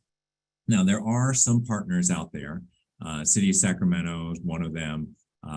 City of Reading, some of the facilities up there are another. I think Fresno expressed some interest in this as well and said, look, can we find a way to have an offset, to have perhaps a longer compliance time frame for installation of, you know, kind of the concrete capture systems within our networks? Because really what we want to do is maybe defer that a couple of years, because the MS4, we might be contributing a couple tons of trash into the waterways. Not good. You know, we will solve that problem, but there might be a problem that's 10, 50 times worse in the encampments that are developing along our sensitive waterways. Isn't it possible to get an offset, you know, for that trash TMDL? We'll fund that removal if we get some time credits for our full capture system, which are really, really expensive to implement and really don't get to the majority of the trash issues in our waterways. We're working with State Board to try and put that proposal on the table. We've put it out there before. It hasn't gotten a lot of traction. I know Tam was a proponent of it. We're going to keep pushing on that. I know it takes a lot of trust to kind of engage on that, because, you know, the trash TMDL was a hard fought win for a lot of environmental groups in front of the State Board. We think that this also could be a win, but that's really the core of the issue there. Okay, thank you. Yeah, I think that answers my question at this point. Thanks. Yeah, can I just say, Patrick, thanks for bringing that up. I mean, you know, living next to a drainage corridor, you know, I'm reminded constantly of the amount of trash from illegal encampments that makes its way, you know, into the American and Sacramento rivers and ultimately into the Delta, into the ocean. It's a significant problem, and I would hope that, you know, the State Board keys in on this particular issue and opportunities to help mitigate some of that, because that trash right now is unmitigated. And year after year, it's a constant stream that's ending up in our waterways in the Delta and the ocean. So anything we can do to move the needle even a little bit, I think, is something I'm very, very interested in. Yeah, I'll absolutely note that. I'll you know, kind of and this is a personal take on it, is that when we fail to kind of come up with creative solutions at the front end, this just gets uglier. And when it gets uglier, it means that there is more kind of animosity directed towards, you know, the unhoused people that are in desperate situation, are living outdoors near the river. And, you know, the higher the temperature grows on that issue, I don't think it serves any of us. It doesn't serve the communities that are looking for long-term housing solution for that community. It doesn't serve the community themselves. And so I think there's lots of ways, you know, we need to find creative solutions to this, because it is a water quality issue.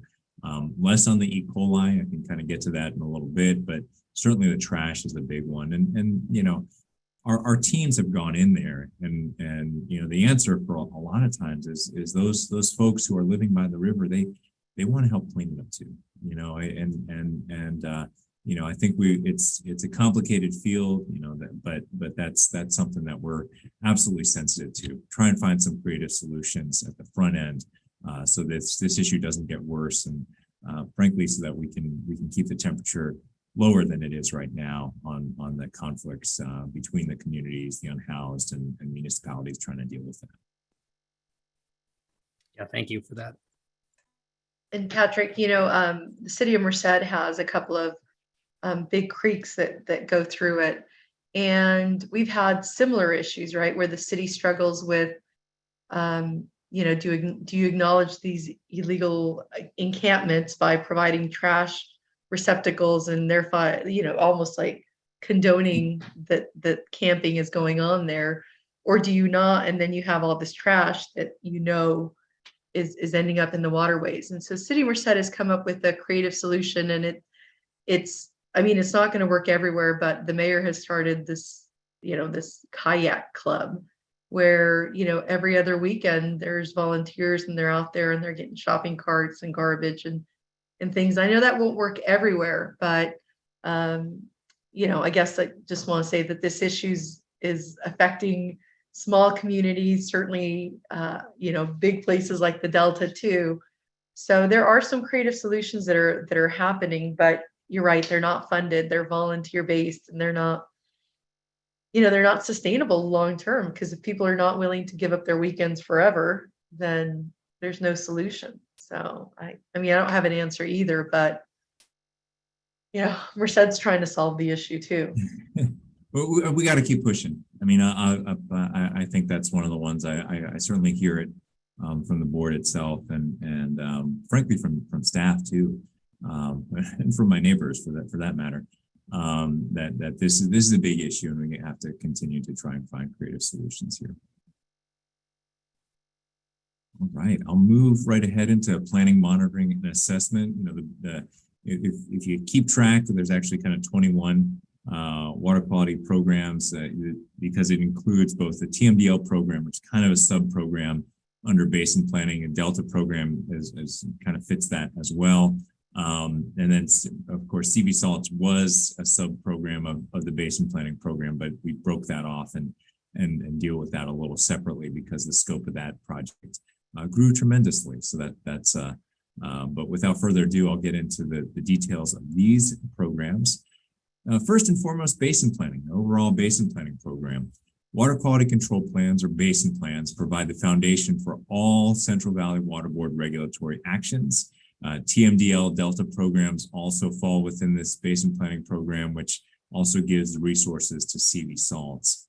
In 21-22, and again, highlighting impacts that are consistent with our strategic plan, added the tribal beneficial use definitions to the basin plan. Really big milestone, a lot of work to come, but really big deal there. The basin planning program also developed a region-wide assessment work plan focused on evaluation of biostimulatory and biointegrity impacts. And this is something that the state board is working on. It sounds very complicated, and it is, but those are the biostimulatory. When you see that, think HABs, think kind of eutrophication, think a lot of the water quality issues related to dissolved oxygen. It really has to do with the type of nutrients, the type of biological systems that are supported by our waterways. So there's a region-wide assessment work plan that we developed in collaboration with the state board as we work on trying to kind of bring our basin plan into the 21st century type of regulatory approaches here. We also completed the 2021 triennial review process, where you, the board, kind of voice support for the projects that you want to take on over the next 3 years, and we're hard at work on all of those. For the upcoming 22-23, we're going to continue to allocate resources to implement CV Salts, implement the region-wide biostimulatory and biointegrity assessment work plan that was developed last year, and continue the regulatory process to add the TBU definitions to the basin plans. If you recall, through the basin planning process, approval at the regional board is the first step. It has to go through a couple more steps, off to state board, off to Office of Administrative Law, sometimes to US EPA as well. And we also plan on developing basin plan amendments to actually designate water bodies for these tribal beneficial uses. And that requires a lot of listening to what the tribes have to say about their historic practices and what's important to them. In TMDL, the TMDL, or Total Maximum Daily Load Program, simply put, it's a program that addresses water quality impairments by conducting a regulatory exercise to allocate remedial responsibilities, so who's responsible for this pollution, to everyone that is contributing to the water quality problems. And so a lot of what the TMDL program does is help implement the TMDLs that we've already approved. You know, pyrethroids came up earlier in the MS4. There's consultation between the MS4 program and the TMDL program to understand these requirements. The TMDL program also was integrated into the 2020-2022 integrated report. That assessment of where are there water quality impairments in surface water bodies in our region. They worked on priority TMDL implementation for pyrethroids, dissolved oxygen, and salt and boron TMDLs. We continued data analysis and strategic reconsideration of the delta methylmercury TMDL. That's what Lauren Smitherman is in charge of. She works with Meredith on that. It's one of the reasons she got her Superior Accomplishment Award this morning. And continued implementation of the pyrethroid TMDL, and that came up again in the MS4 stormwater context as well. 22-23 priorities are continued implementation of these existing priority TMDLs. TMDLs are usually not something that are dealt with over a year. They can take many years to implement.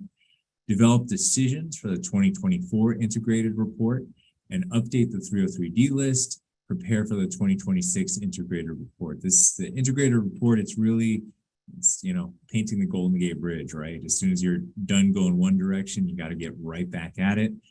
So we completed the 2020-2022 integrated report. We're already back on it, working for the 2024 and starting to set up the infrastructure for the 2026. We're going to continue implementation of the pyrethroid pesticide TMDL control program. And last but not least, and this is important to kind of achieve, you know, strategic plan objectives, revise the Clear Lake nutrient TMDL. That's an important one because we consider ourselves absolutely to be a science-based organization. When the science for our regulatory actions turns out to, I won't say be wrong, but subject to revision, we have to go back in, get our hands dirty, and revise some of the conclusions that we've made in the past. Clear Lake and the nutrients that are driving harmful algal blooms and other issues at the lake. That's a prime example. We thought it was primarily driven by sediment coming into the lake. It looks like it's also being driven by sediment and nutrients that are already in the lake. And so we may go back and revise that TMDL to try and address those particular water quality issues. Next up is the Delta program.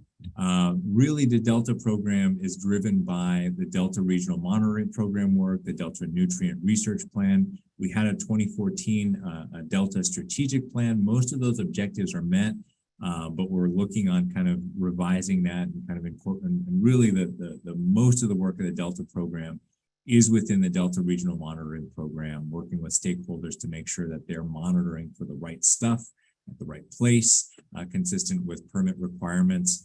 And a lot of the Delta Nutrient Research Plan, you know, centers on harmful algal blooms, which really impact some disadvantaged communities of color. You see there, that's actually the Stockton waterfront, that green color, that is not a healthy water system. You see in the inset there, that is the HAB incident reports map. There are a lot of Delta waterways that are at best in the caution area.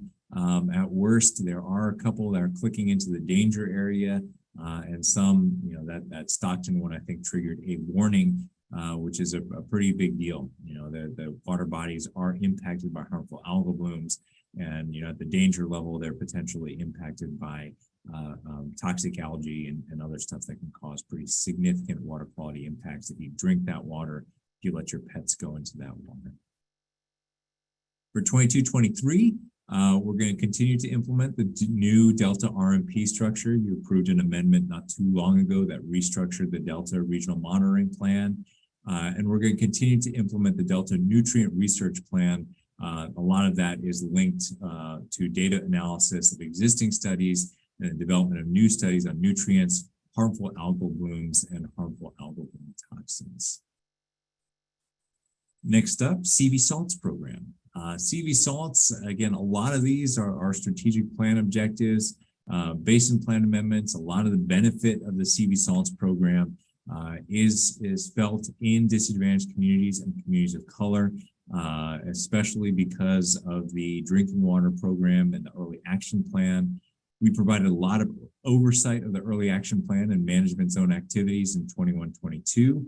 We helped guide the development of the prioritization and optimization study, which is the big long-term salinity plan for the valley. And we engaged in stakeholder activities, including regular meetings with environmental justice advocates. And that includes some of the meetings that you, the board members, have had and participated in. Denise and Elena, both of you have been integral to that process and talking about drinking water, talking about data reconciliation. And just, for the record there, that shows the inquiries into the CV Salt's drinking water program by each of the management zones that's implementing early action plans. So, a little over 4,000 inquiries and a lot of success in kind of getting wells tested and households receiving bottled water.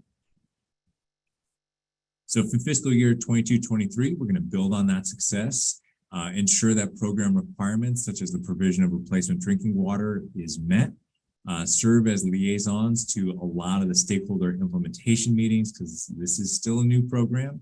And this includes a lot of hand-holding for management zone support meetings, a lot of learning from the management zones about the issues that they're taking on, a lot of listening to the communities and to understand whether their needs are being met. We're supporting the enforcement efforts. You'll hear a little bit about that later during the enforcement kind of component of this. And we're going to continue to coordinate and participate in stakeholder meetings and public outreach events. For the SWAMP program, the Surface Water Ambient Monitoring Program, the 21-22 accomplishments include, I mentioned this a little bit earlier when we talk about encampments of unhoused people. Phase 1 of the bacteria source identification monitoring in the Lower American River largely found that the encampments were not to blame for the E. coli numbers that we saw in the Lower American River. Not saying it's not a pressing water quality issue, it absolutely is, but certainly a welcome to kind of diffusing some of the tensions within those systems. A lot of geese are kind of some of the main culprits there.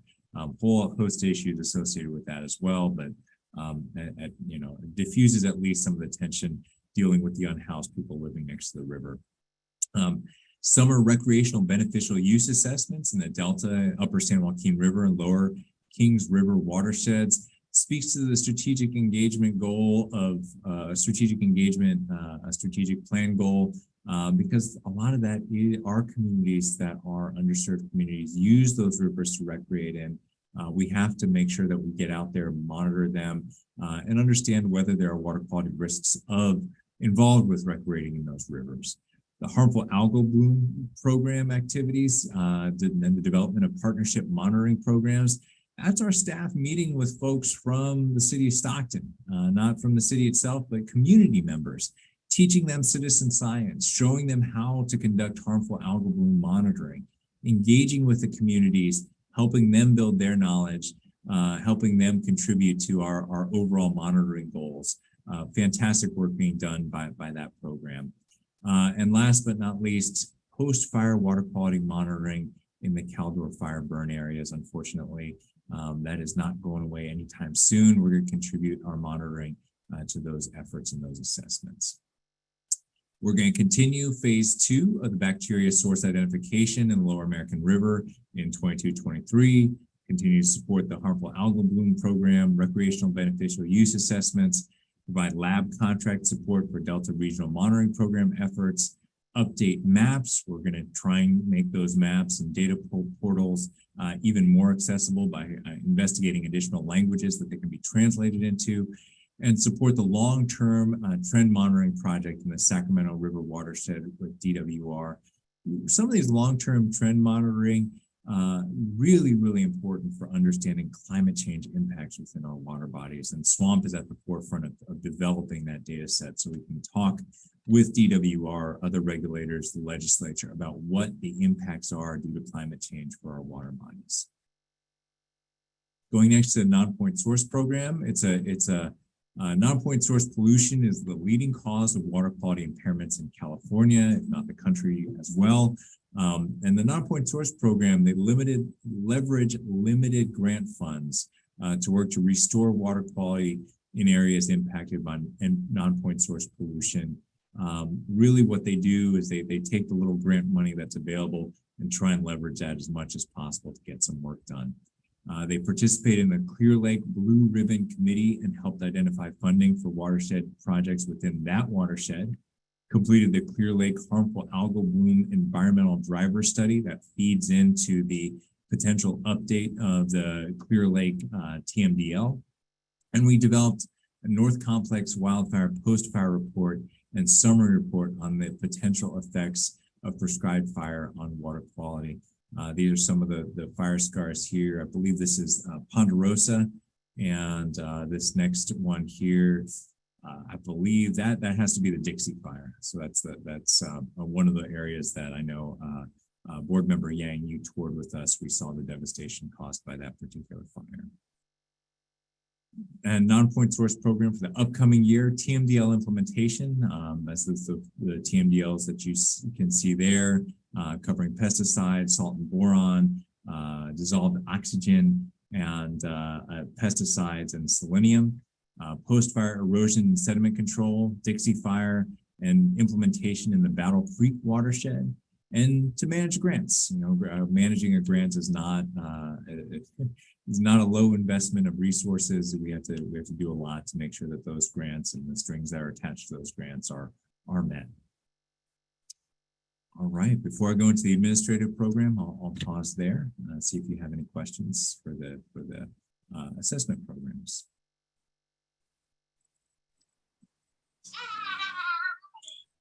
Patrick? Yes.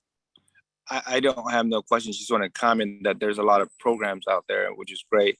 I just love the fact that with all these programs are targeted to help out the general community. And we always put an extra focus on the disadvantaged community and the community of a color. And that's the equity work that we strive to better going forward. So I just want to applaud that. So thank you. Absolutely. No, thank you for your support in those ongoing efforts. I appreciate it. Yep. Patrick, I just have just a brief comment on the programs that you've mentioned that have an impact on the disadvantaged communities, and know full well that the staff is doing everything they can to address this. But I'm just reminded of the 50-year Clean Water Act provision, and what we talked about during the WQCC sessions earlier this year, and just wanting to reaffirm that we're going to be doing everything we can to address those impacts. That the priority, that they be given priority, because over the years we've not seen that happen in the way that improves the quality of life there. We still have those issues. So I know that the staff is doing their best, but as representing the disadvantaged communities, I just want to see the progress be ratcheted up a notch to improve that. I know the community outreach and all those things are underway, but addressing the communities, disadvantaged communities, and their issues that impact them are critical. And we want to see those improvements happen in the next 50 years. Thank you. Absolutely. No, I know they didn't record those WQCC comments because they want to promote, a candid discussion. I wish yours and Justice Roby's were memorialized, because I think they were really important. I think what, Denise, what you were alluding to is in discussing, the 50th anniversary of the Clean Water Act, we also can't ignore the fact that the Clean Water Act did not touch some of the most environmentally polluted areas of the country. It does not reach those groundwaters that are not connected to surface waters. And so, Denise, to kind of elaborate on that comment that you made, Denise's kind of challenge, I suppose, to all of the assembled board members from all the regional boards, from the state board, was to continue to focus efforts on the Clean Water Act's goals, but make sure that those goals were felt in areas that weren't necessarily benefited by the 50 years of the Clean Water Act. So we're absolutely trying to do that. I think as we get into the discussions of our special permitting programs, you'll see a little bit more of that, because a lot of those permitting programs really do address groundwater, really do address those communities that are dependent on groundwater as their source of drinking water. But certainly you even saw, flavors of that within the water quality certifications program, where they're branching out, and thanks to state direction, looking at impacts in non-federal jurisdiction waters, making sure that those are accounted for as well. Right. Thank you, Patrick. Certainly. The administrative program, one I work quite a lot with. Kelly has shouldered an incredible burden working as a program manager here. There's a lot that the administrative program does behind the scenes. I know I've heard from the board, you want us to support them any way you can, because everything that we do here, the administrative program is the backbone of nearly all of that. We've got about 250, 260 permanent employees, 40 or more temporary or part-time employees. And of those, about 18 serve as our administrative section. So we've got a huge workload associated with what they do. What they've been doing over the past year is updated the office procedure manual and administrative support intranet web pages so that they have, especially for staff that are spending a lot of their time telecommuting, we want to make sure that those intranet web portals are available to them so they can get the forms they need, so that they can get the answers that they want in a very concise and effective way. Modernized procedures for California Integrated Water Quality System data management support. The state board pulled back some resources in that area, some IT resources, appropriately so, and that left it to our administrative team to really pick up the slack there and help out with that project. 100 requests for personnel action, probably a little over that. Now, requests for personnel action are not simple. So when you have an employee separate from the regional board, when you have a new hire, it's called a request for personnel action, a promotion. It's a pretty detailed process to get all the I's dotted, T's crossed. Administrative program handles nearly all of that. They efficiently processed and reconciled 916 employee training requests and assisted technical programs in the production and remediation of over 900 web accessible documents. So, nearly all the documents that you see up on our website have been ADA remediated. I know a lot of them didn't quite make the cut, so our board lost some historical documents, but the admin team has been going overtime to make sure that we have a huge body of our documents updated to the new web accessible format so that it can stay on the website consistent with state law. For 2022-2023, they're continuing to facilitate the return to the office as we kind of adapt to the hybrid work environment. Collaborate with the Division of Administrative Services and the Department of General Services to adjust space utilization in our regional offices. It's a long way of saying that the DGS, they pay the rent for us. They want our footprint to shrink. We are going to have a lot of our staff, if not the vast majority of staff, working in a hybrid work environment. Most of their days will be spent in their home offices with just a few days coming into the office, usually a couple days per week.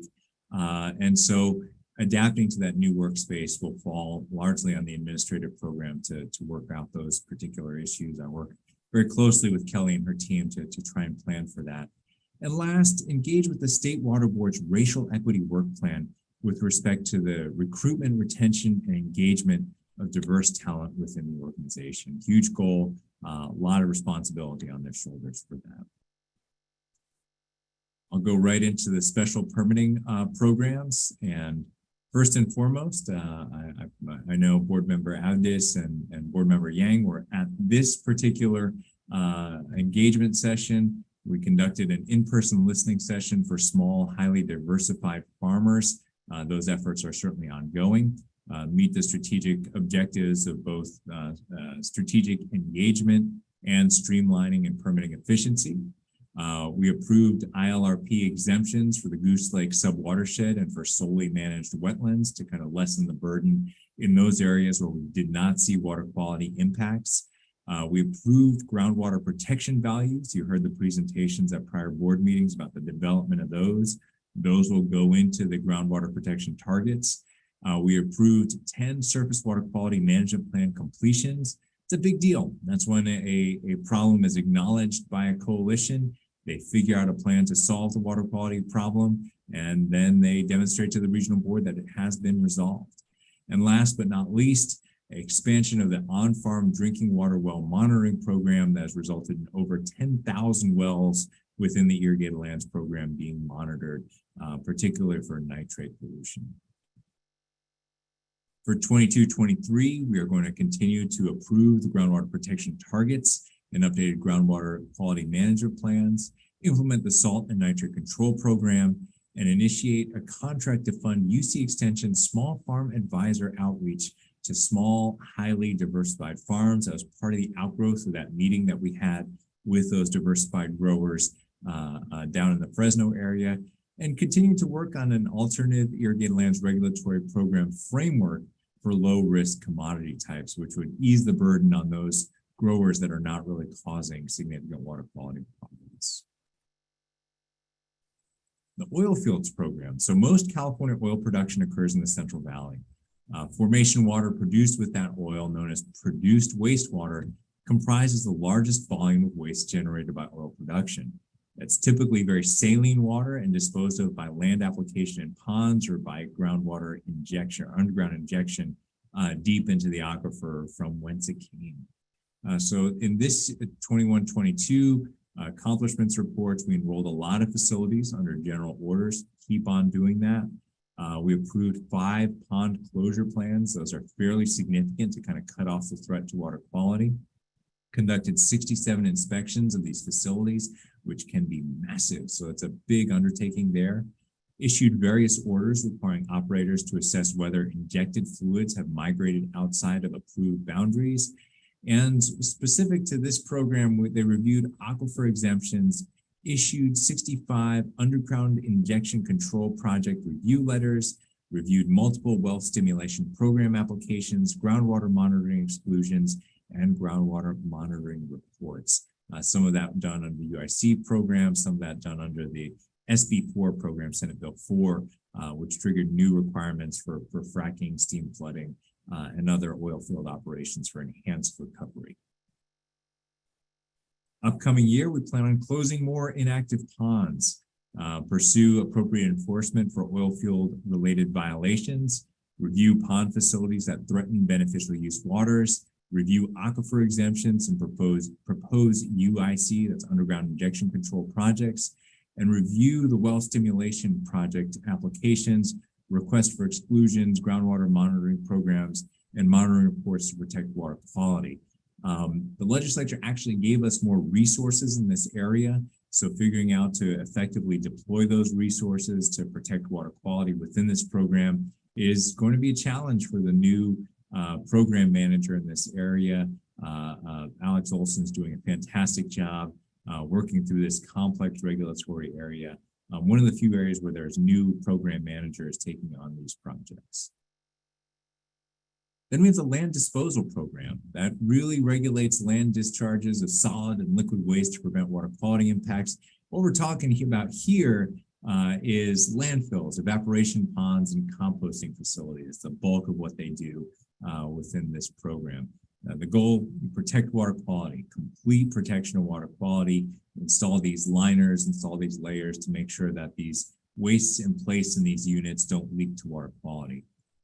This program, which is a highly technical program, completed internal workshops to facilitate discussions about programmatic issues and to foster staff interaction, particularly as we're dealing with kind of the virtual workplace.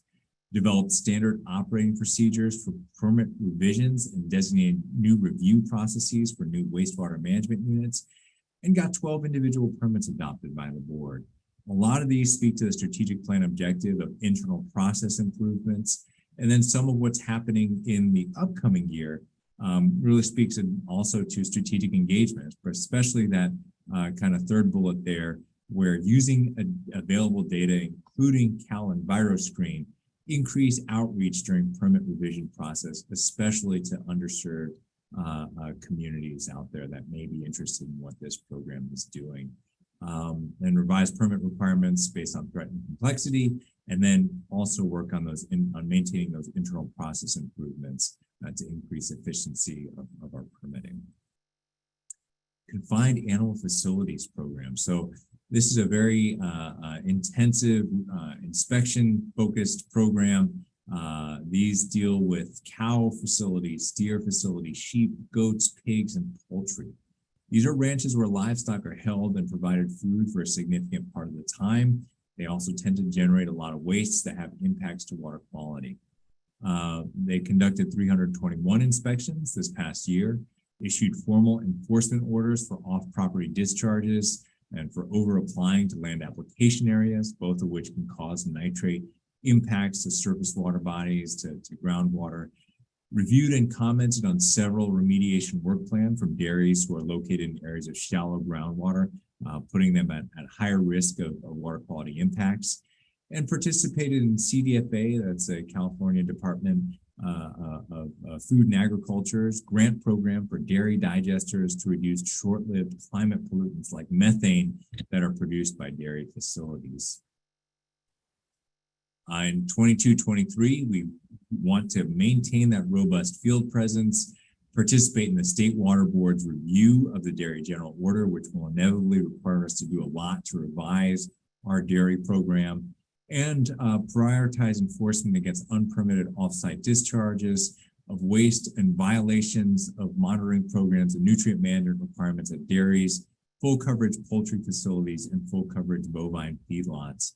All of which can protect water quality, particularly in those communities that utilize groundwater as their source of drinking water. Again, none of these facilities are actually within the reach of the Clean Water Act. So Board Member Kadara, our focus in this program is kind of making sure that these facilities are also protective of water quality.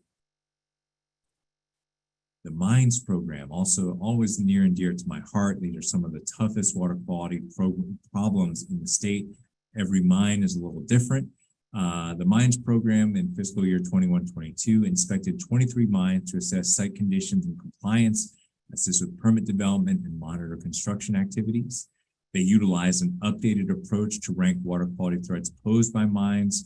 Since 2021, staff have used the updated approach to rank 44 of 105 mines, again, completely in line with our strategic plan objectives of streamlining, increasing efficiency, and also targeting those water quality problems that present the greatest threat to water quality.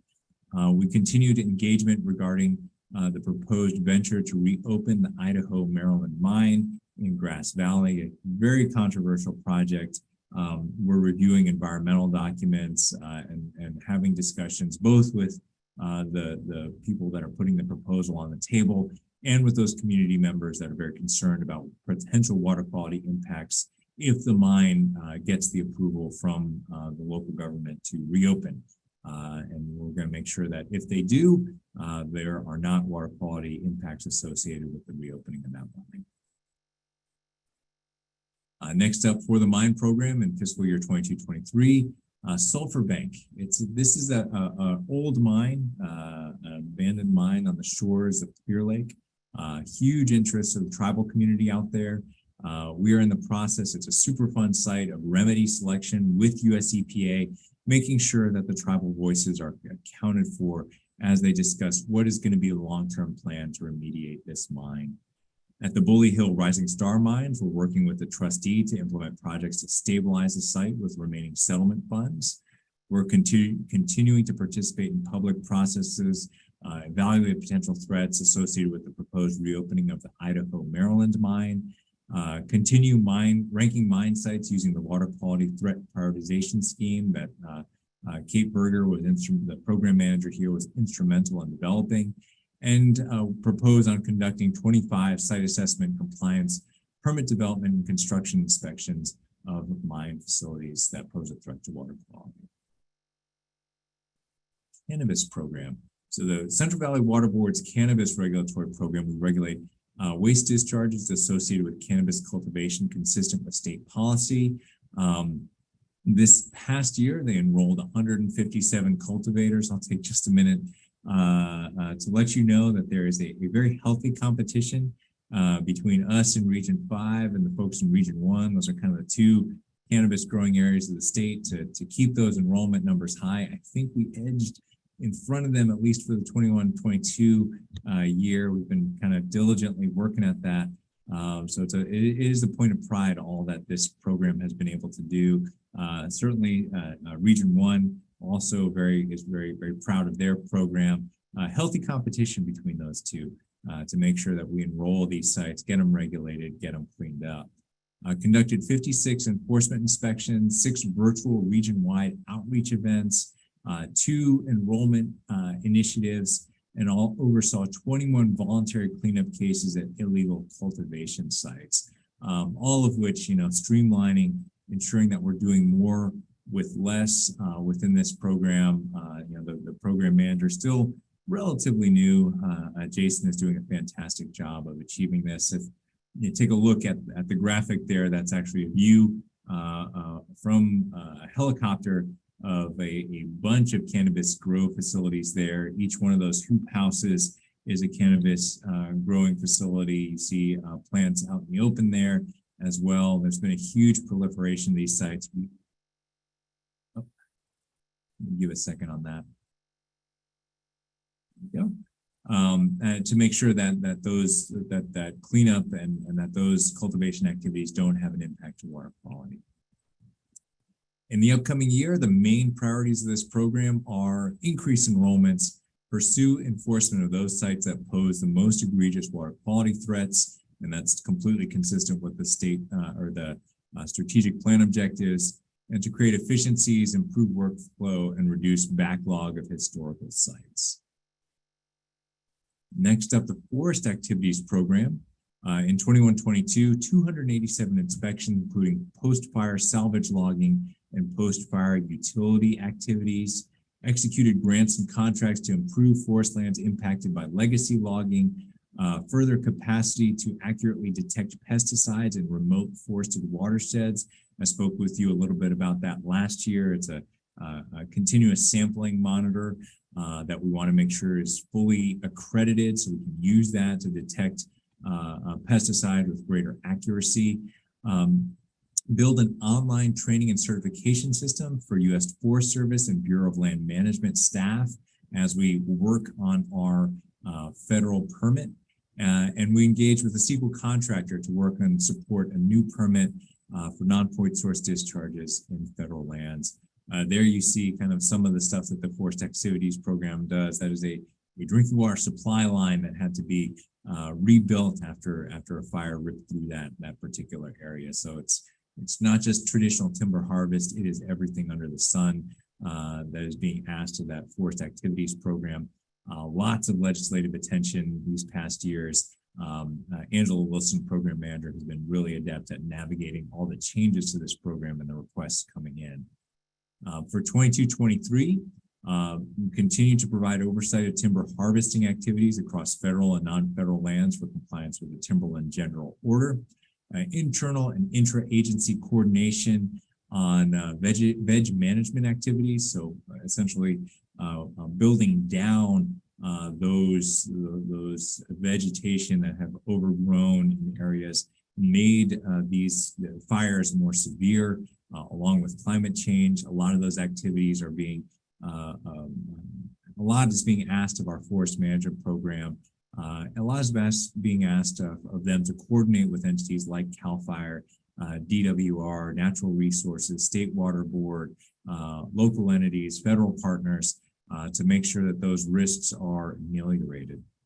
And last but not least is the federal non-point source permit development, including tribal outreach, engagement with federal agency leadership as we try and bring our huge effort to get a federal non-point source permit for our region developed and approved by the board. Right, that was a lot. I'll give you a minute if you have any questions on all of those special permitting programs.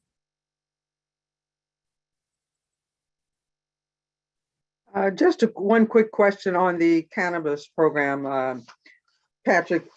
Enrollment is up to 157 cultivators. And I know when we initially started out with this program, we were hardly getting any people to sign up. How do we relate this number to the progress that's been made in getting people enrolled? Thankfully, that was a 157 though this past year. I don't have the exact number, but the overall total is much higher than that. That's just what we got this past year. You know, the challenge with the cannabis program is the same as it was. Most counties in our region do not authorize cannabis cultivation, outdoor cannabis cultivation activities at all. So we have to work in those counties that do approve of cannabis cultivation to get our enrollment numbers up. Those include Yolo County, Nevada County, Lake County. And I know there's one more that I'm forgetting, but it's basically like 4 counties. Calaveras or something? Calaveras, I think they're back on a prohibition. They were the one that did the 180, where they said everybody can get a cannabis permit. Just kidding, nobody can get a cannabis permit. And that was an effort unto itself. You know, county decision making can often hinge on one. You know, the election of one county council person can change the entire landscape of whether this is permissible or not. And Calaveras was a case in point for that. But you know, we do continue enforcement efforts. We have staff that are working, you know, south of the region where there's not a lot of approved programs on, you know, deconfliction. Fresno County has no approved programs, so every outdoor cultivation site you see is an illegal cultivation site. You know, working with local law enforcement to make sure that if they pose a threat to water quality, we try and get to them is a pretty big challenge for that program. Okay, thank you, Patrick. Absolutely.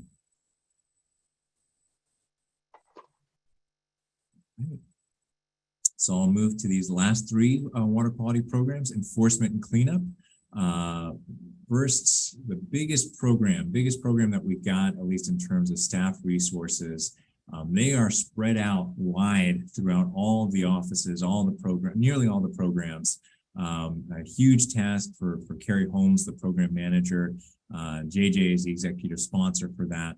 Really figuring out within NPDS, the discharge to land, stormwater, confined animal, timber harvest, site cleanup, and UST programs. They manage about 57 staff, not 57 personnel years, but 57 staff persons engaged with compliance enforcement, doing a huge amount of inspections. So 1,570 inspections of sites, resulted in 414 enforcement actions over this past year. And you know, one of the things that they do is also to branch out and try and get engaged on other activities that aren't necessarily a traditional enforcement action. One of the success stories there was the cleanup of about 38,000 pounds of trash and debris from the riparian areas around Steelhead Creek. It's some of the enforcement staff that have helped make those cleanups possible. Picture you see there, that is kind of some of the things that are regulated by the stormwater program. That's a concrete washout basin, not built the way it's supposed to be built. You know, concrete washout is a good thing. Make sure you don't attract concrete or concrete dust all over the land, impact surface waters. This is not the right way to do it. You really want to protect groundwater while you're at it. So just an example of some of the sites that they come across within that program. And for the upcoming year, a lot of intra-office engagement on compliance issues and permit language during permit development is something that the compliance and enforcement program has taken on. We want to make sure that all the permits that come to the board have received some level of enforcement review in addition to the permitting team looking at it. So we do have enforcement permits when they get adopted. Implementation of the CV Salts Enforcement Task Force is kind of one of their major initiatives for this upcoming year. And also to support US EPA's EJ initiative, increased stormwater enrollment and enforcement, illegal dumping, and water quality impacts surrounding homeless encampments. All major concerns that the compliance and enforcement program will be taking on in this upcoming year. Next up is a site cleanup program. Really a lot of what they do is oversee complete, cleanup projects from the size of this one. You know, it looks like a PCE facility in a small kind of shopping center right there, to massive efforts like the Sacramento rail yards cleanup, largest brownfield site, west of the Mississippi. So we conducted technical review of over 1,000 site investigation, remediation, and remedial design documents. 19 sites moved from investigation into active remediation, closed 34 sites, finding that they no longer pose a threat to water quality. And this is an interesting metric, removed over 15 million pounds of contaminated soil, soil gas, free product, including gasoline, diesel, solvents, etc., and contaminated groundwater from the environment. Really big milestone. It's kind of hard to even imagine how much that actually is. And then staff continue to identify sites eligible for grants through the site cleanup sub-account program. As you know, as with many things, the state is using all of its resources, whether it's the increased budget or programs like the site cleanup sub-account program to get money out to sites that need it. So our program manager and his team have been remarkable about outreach. Hey, if there's a site that qualifies for a grant program, get the grant application in their hand, show them how to apply for this grant, get the funds necessary, kind of help me, help you type of thing for these sites. The more grant funds that flow into these areas, the more sites to get cleaned up, the more we can lower the case count for the site cleanup program. And Patrick, let me just say that this kind of program is my first ever exposure with working with the water board. I used to work for the city of Merced, and this was specifically the kinds of sites that I was given to coordinate with the water board. So this has been something that I kind of always keep an eye on, but I've never seen it where it was like measured in millions of pounds of product removed. And that is a big deal. And it sounds great. This project really affects a lot of people and water supplies and for municipalities. So anyways, I like this program. So I just want to tell you, I like this slide. Absolutely. This program is I think a lot of what they do is at the forefront of engagement and outreach. Not many folks will visit their wastewater treatment plant, although personally I think everybody should, but not folks will visit that. But many people will see those cleanups in their communities. Many people will see that weird patch, grassy lawn that's been fenced in for years. Why hasn't anybody redeveloped that? Well, chances are there's groundwater impacts. Chances are there's something that we as a board can be doing to outreach about the public, about cleanup proposals, get grant funds into the hands of communities that are struggling with these issues, get those sites cleaned up, and get them, returned to productive use. And so for the upcoming year, this program is to continue to track the pounds of contamination removed from the environment, develop new measures to demonstrate the impact our work is having on water quality. A couple of things you've heard about have been in the news a lot. PFAS, monitor perfluorinated chemicals in groundwater within our region, and continue to evaluate groundwater impacts from 1,2,3 TCP, trichloropropane. A lot of these emerging constituents, the site cleanup program is on the forefront of that. From vapor intrusion, PFAS, all of these water quality issues, really a lot of cutting edge work is being done by the site cleanup program in evaluating sites, understanding the threat that they pose to water quality.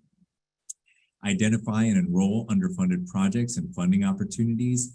And last but not least, by any means, proactively engage communities in cleanup plan development. I think you've seen a lot of that from this group over the past year.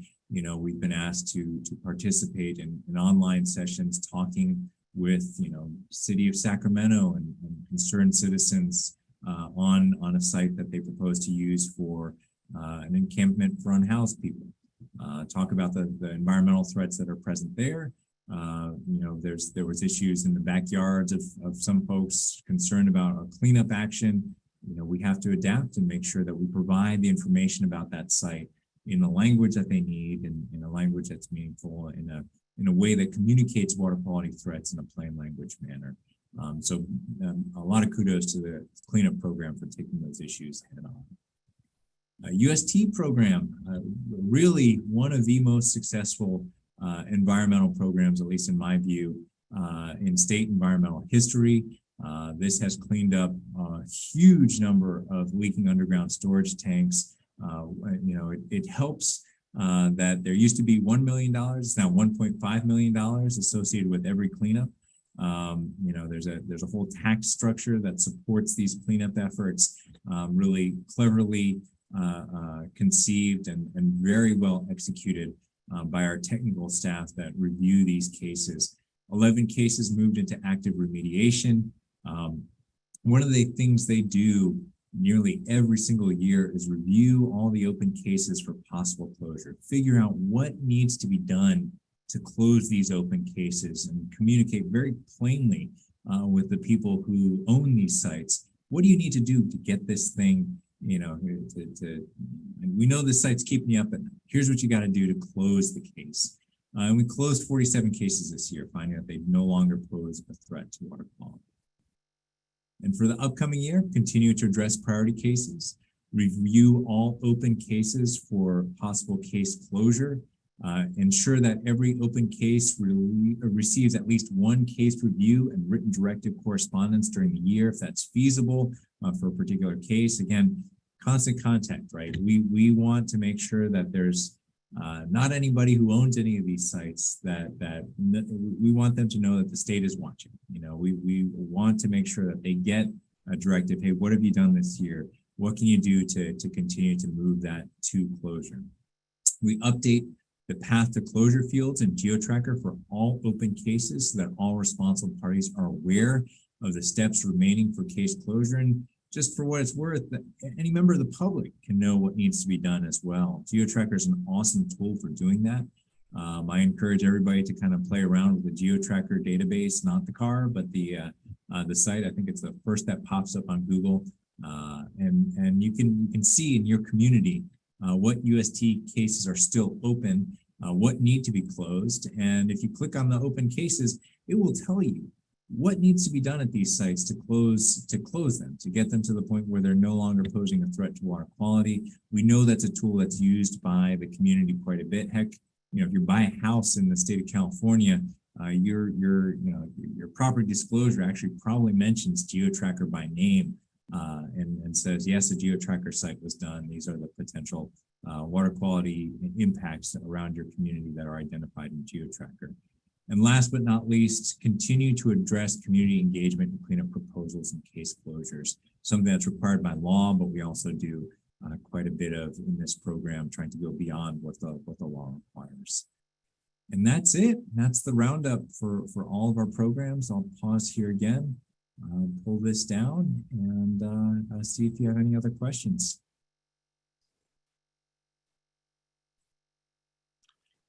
I'm always flabbergasted when I see the scope of the programs that you just summarized fairly quickly. It's amazing how much work the board staff gets done and the diversity of work that gets done, and engaging the community and working with other agencies. It's really commendable. So thanks for summarizing it so well. Agreed. And I've taken copious notes. I plan on following up, Patrick. So thank you. Fantastic. Okay. Yeah, Patrick, I always appreciative of having the annual report provided to let us know how well our staff are doing on all of our varied 21 projects. I was glad to see that there's monies going into more funds to provided for the oil fields project. That's good news. Anytime our staff can get more money to help with any of these programs is always great. But I commend you and the staff for the excellent work. The priorities that you've laid out are definitely in line with what we expect, and we're ready to move forward with the new program year, and looking forward to having more things accomplished. But a great job by you and the staff. Thank you very much for the presentation. I agree. It's a tremendous amount of work, and I really like the end of the year summary reports because it really helps us understand just kind of what a great agency we are. And And so, and I don't mean like, I mean, I'll take some of the credit because that's the kind of person that I am, but really, like, it makes me proud that the organization, how far we moved the state forward. So I love that. So thank you for the update, Patrick. And like I said earlier, from the very top to, you know, the person that helps in the smallest way, we're all moving it. So thank you. Yeah. Thank you, Patrick. Always, I think the depth and scope of what the water board does is so vast, and so it's a lot. We kind of cover a lot of areas, and your report is always, I think, a good indicator of where we've been and where we're going. So thank you so much, always, and the staff. If I may add on to all the comments that has been made. So this is, is a great way of illustrate the amount of responsibility, amount of programs that are helping out the community. And we have staff that making a day-to-day decision to make those programs meet. And then we got the board members like ourselves where we make decisions on the monthly or by monthly decision to make any impact that we can make. And this is definitely a collectively effort from everyone, and there's definitely a lot of all of us involved, and I'm just proud to be a part of providing solution to move California forward. So thank you for all the work, Patrick and the staff. Appreciate all the help and all the work. I'm glad to have you, your support for that. Absolutely.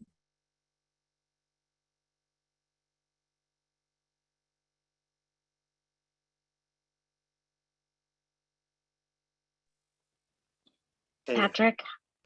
Oh, sorry, Mark. Oh, go ahead. Oh, well, I just wanted to say thank you for putting that together. It was very clear on where we are, where we were, and where we're going. And, you know, just being with the board for just a short period of time and just working in my own little microcosm with, you know, Denise on CV Salts, you know, it's really nice to see where we fit with everybody else. And I just want to say thank you for sharing with, you know, because now not only do I have the micro, I have the macro, and that's very beneficial. Thank you.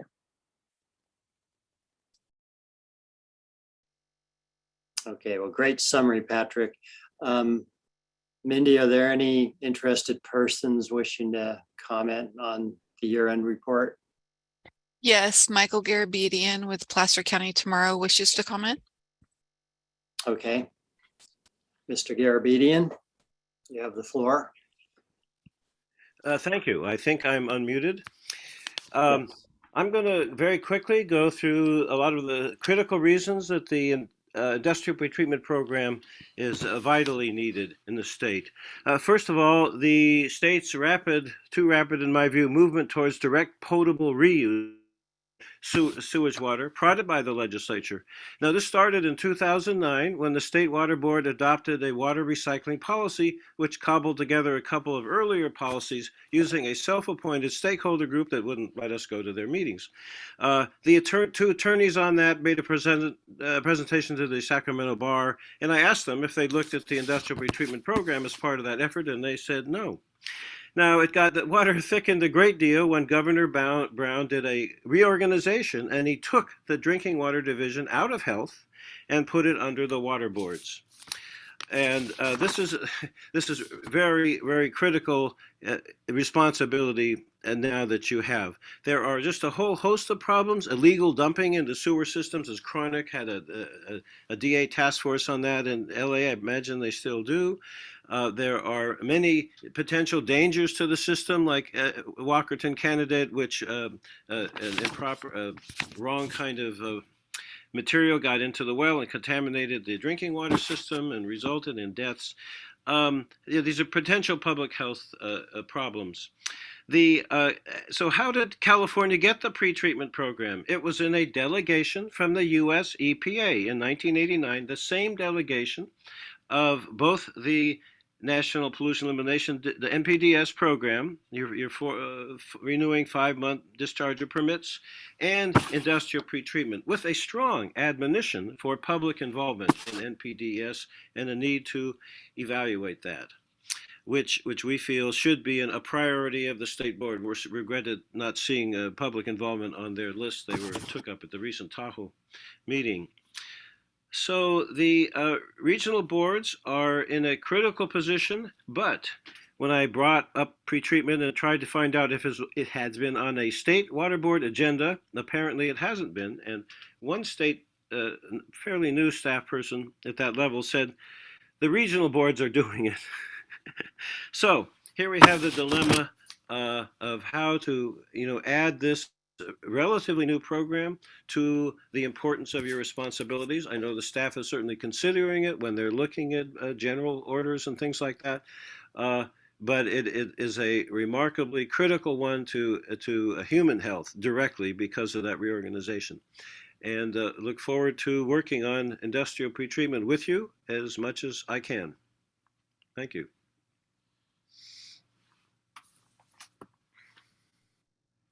Okay, thank you for those comments. I think they will be addressed under a variety of our programs, primarily the NPDES program, I believe. So you'll be hearing much more about that, I'm sure. Was that the only comment from the public, Mindy? Yes, that's correct. Thank you. Thanks again, Patrick. That was really informative.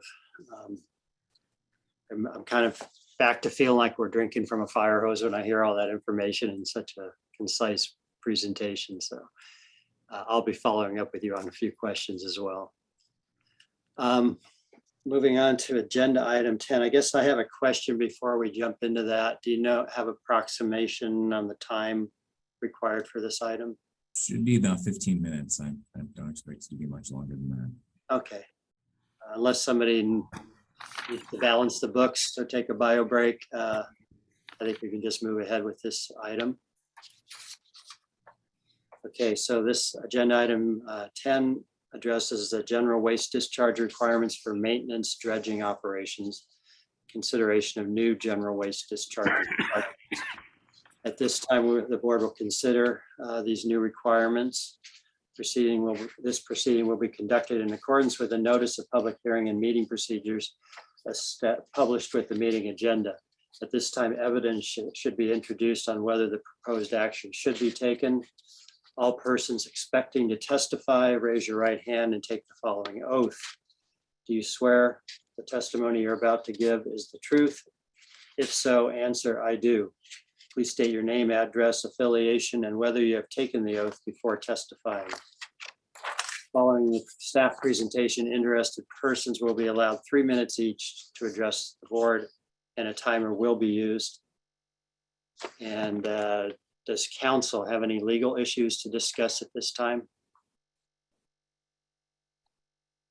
No issues. Thanks, Jessica. So we will now begin the staff presentation. Thank you so much. Let me get this going for you. Just 1 second. I also have it, Stephanie, if you need any help. Okay. I think I should be okay. Hopefully it's up on the screen for everybody. Okay. No, it's not No, yet. it's not. Oh, I know what I need to do. Hold on. I need to share my screen.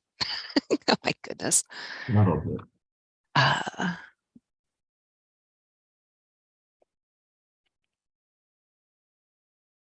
Let's see.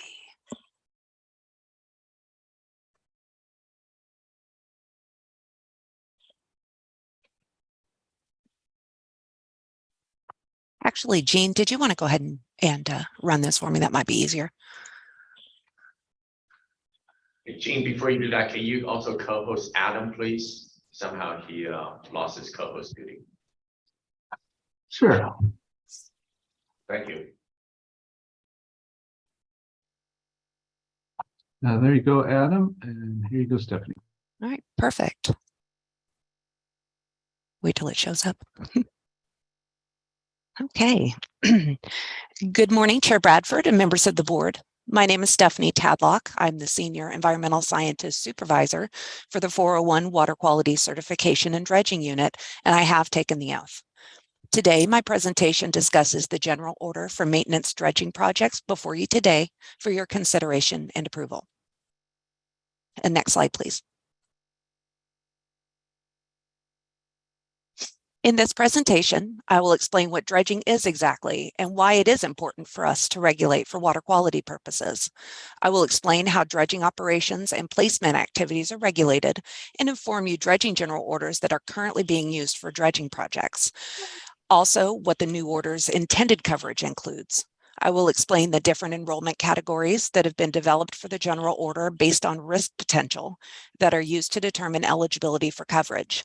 I will provide a brief summary of the order and finally discuss internal technical staff and public participation that occurred. There will be time to answer any questions you may have at the conclusion of my presentation. Next slide, please. Oh, this is the wrong one. It should be in the folder.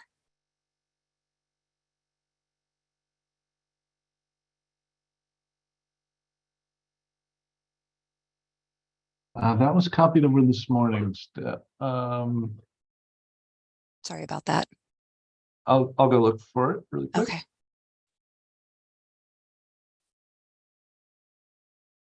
My apologies.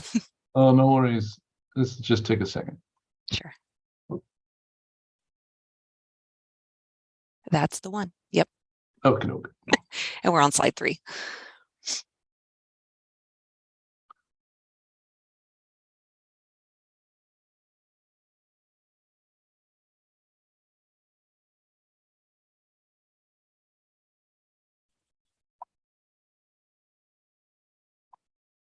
Good internet.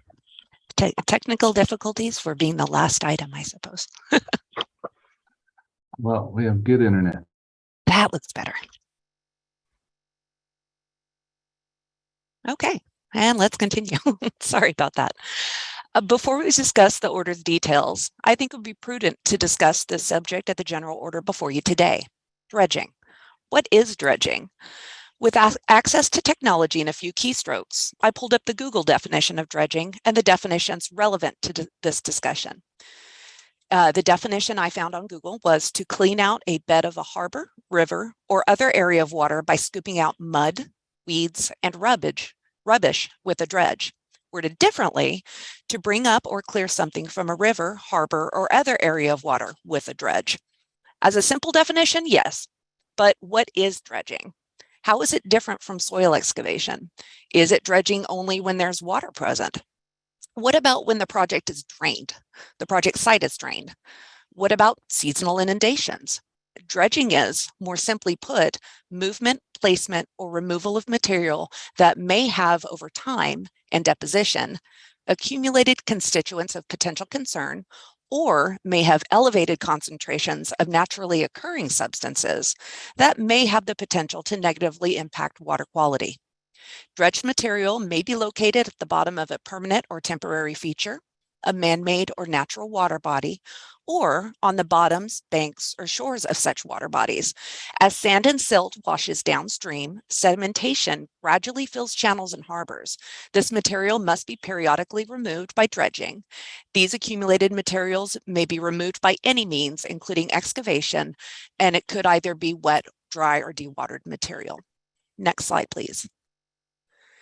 There are 2 common types of dredging operations.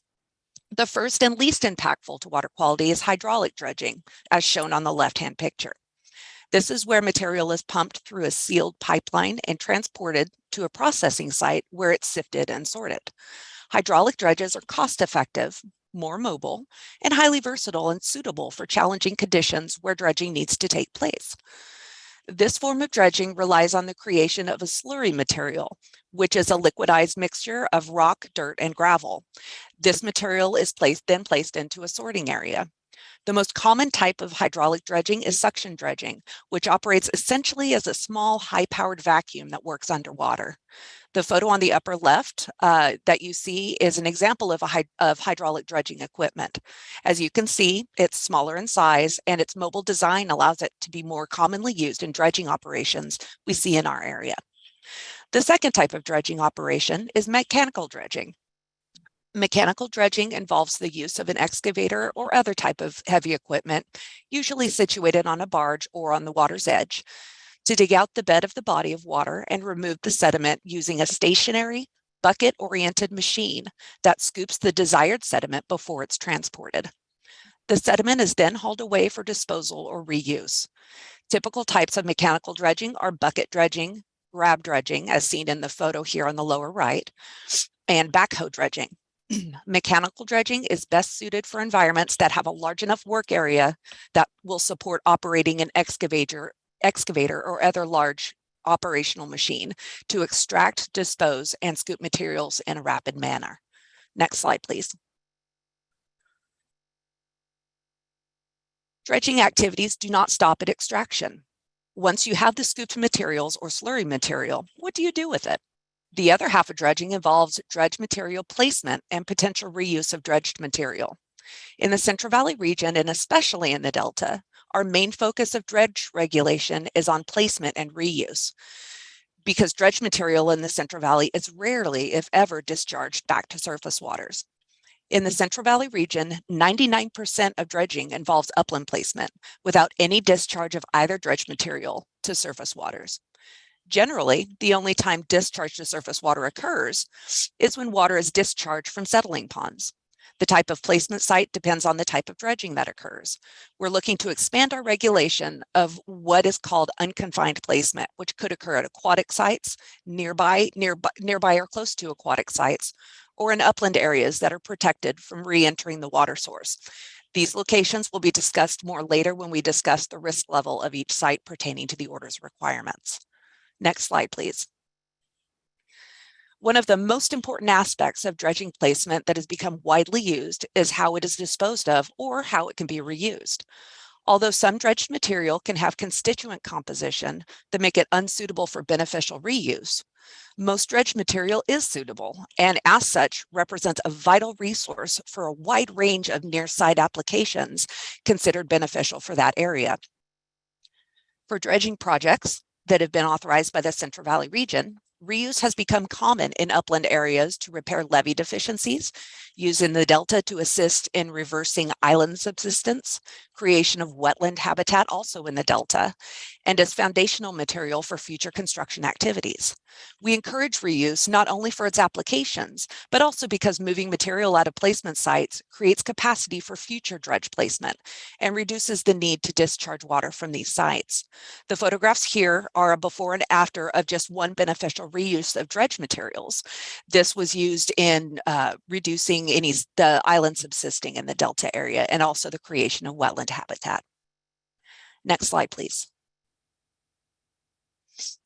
Now that dredging has been defined and described for context, the next question about dredging, especially when it comes to our region, is our regulatory authority. What exactly do we regulate? How do we regulate it? How we have defined dredging gives us the justification to regulate material that may pose a water quality threat regardless of where it is found and approve of how it's handled or disposed of. Dredging material has the potential to contain any number of substances that may cause problems to water quality, even when placement of material is in upland areas. These substances may not be mobilized until the material is distributed or oxidized in the upland environment. Constituents in dredged material may leach into groundwater, may be subject to erosion, may pose a threat as dust may be taken up into the food chain by plants. The good news is that most dredged material is not too bad and can usually be classified as inert waste, which is material that's considered non-hazardous and doesn't contain waste that would negatively impact water quality or the environment. Now, how is dredging regulated? In the Central Valley region, most dredged material is placed upland if it is categorized as an inert waste or waste that's considered inert in a specific location that it's placed that would have no connectivity with any existing water resources such as groundwater. Most of the work is done to determine appropriate placement, and disposal methods involves examining the suitability of the placement areas with respect to characteristics of the dredged material. Each site is different, each material pulled is different. The requirements we impose for regulating dredging and placement will vary based on the location of the sediment extraction and the composition of the material that's been extracted. Next slide, please. There are currently 6 waste discharge requirements that cover minor discharges that we utilize today.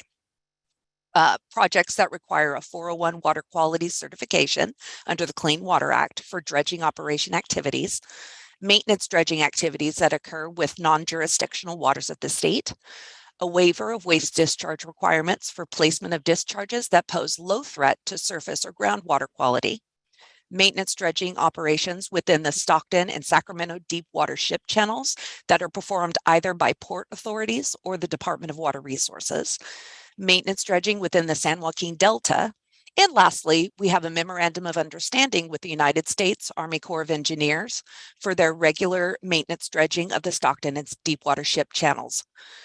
These existing waste discharge requirements do not address coverage for needs for maintenance dredging operations outside of the Sacramento-San Joaquin Delta boundaries.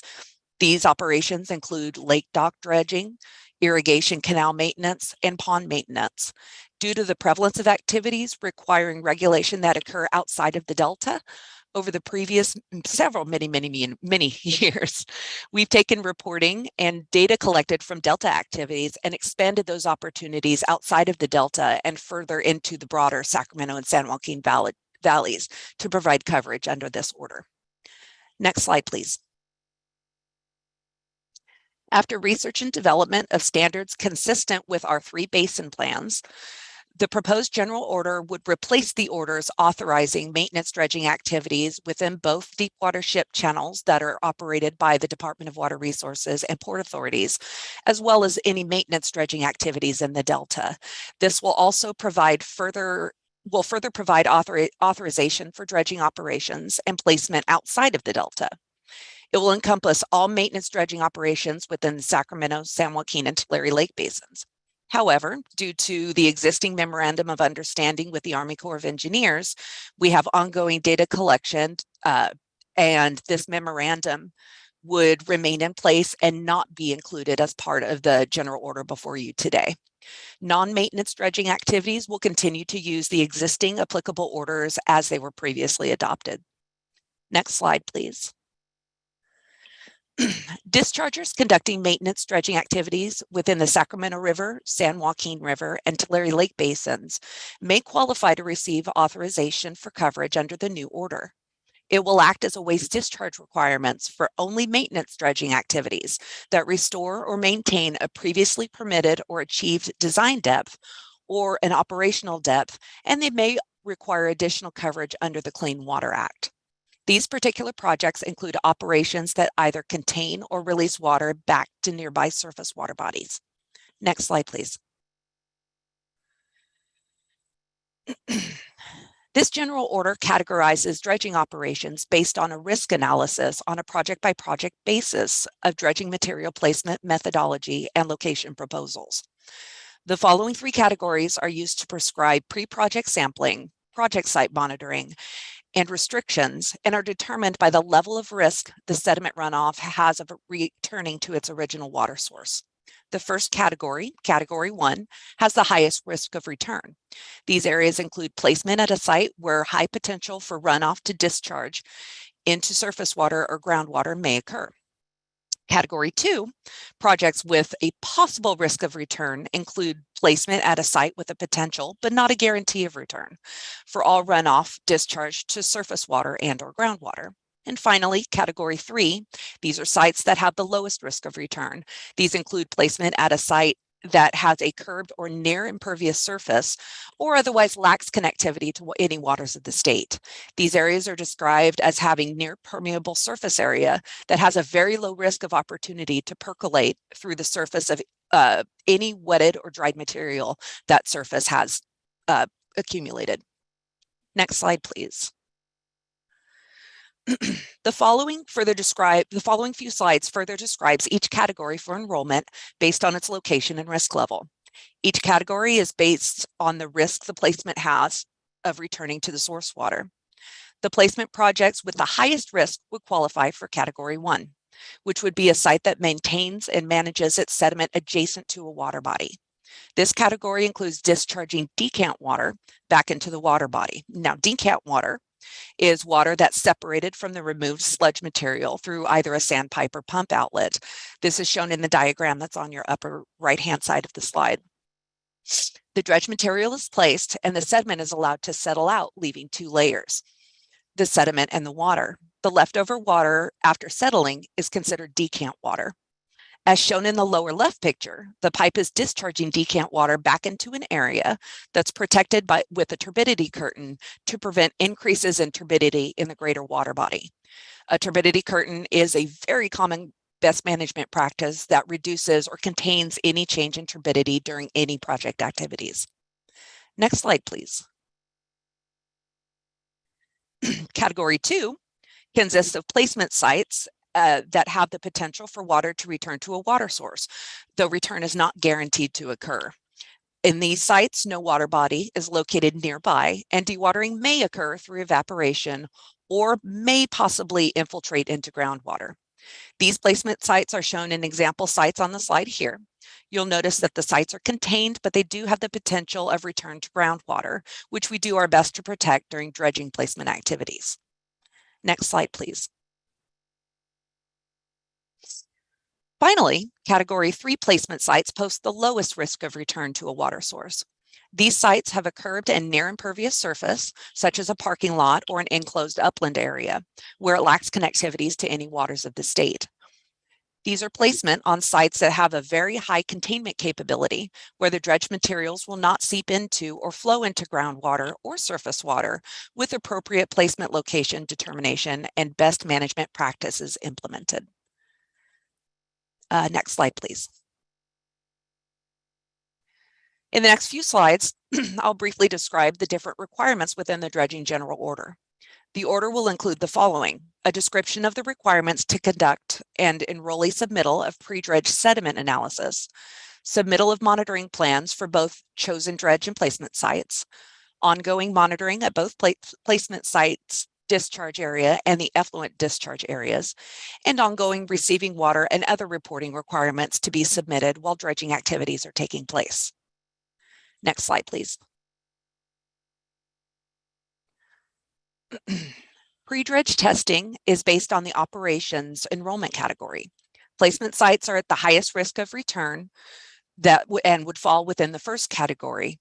The tests required for Category 1 sites would be a waste extraction test, a modified sediment suspension assessment, or an elutria test, and a metals analysis on representative sediment core samples to determine the potential impacts to groundwater and surface water associated with any dredging spoils. This will also ensure the sediment is being placed is not contaminated or does not meet the definition of any hazard waste. For Category 2, these projects do not have or have a lower potential to discharge to surface water.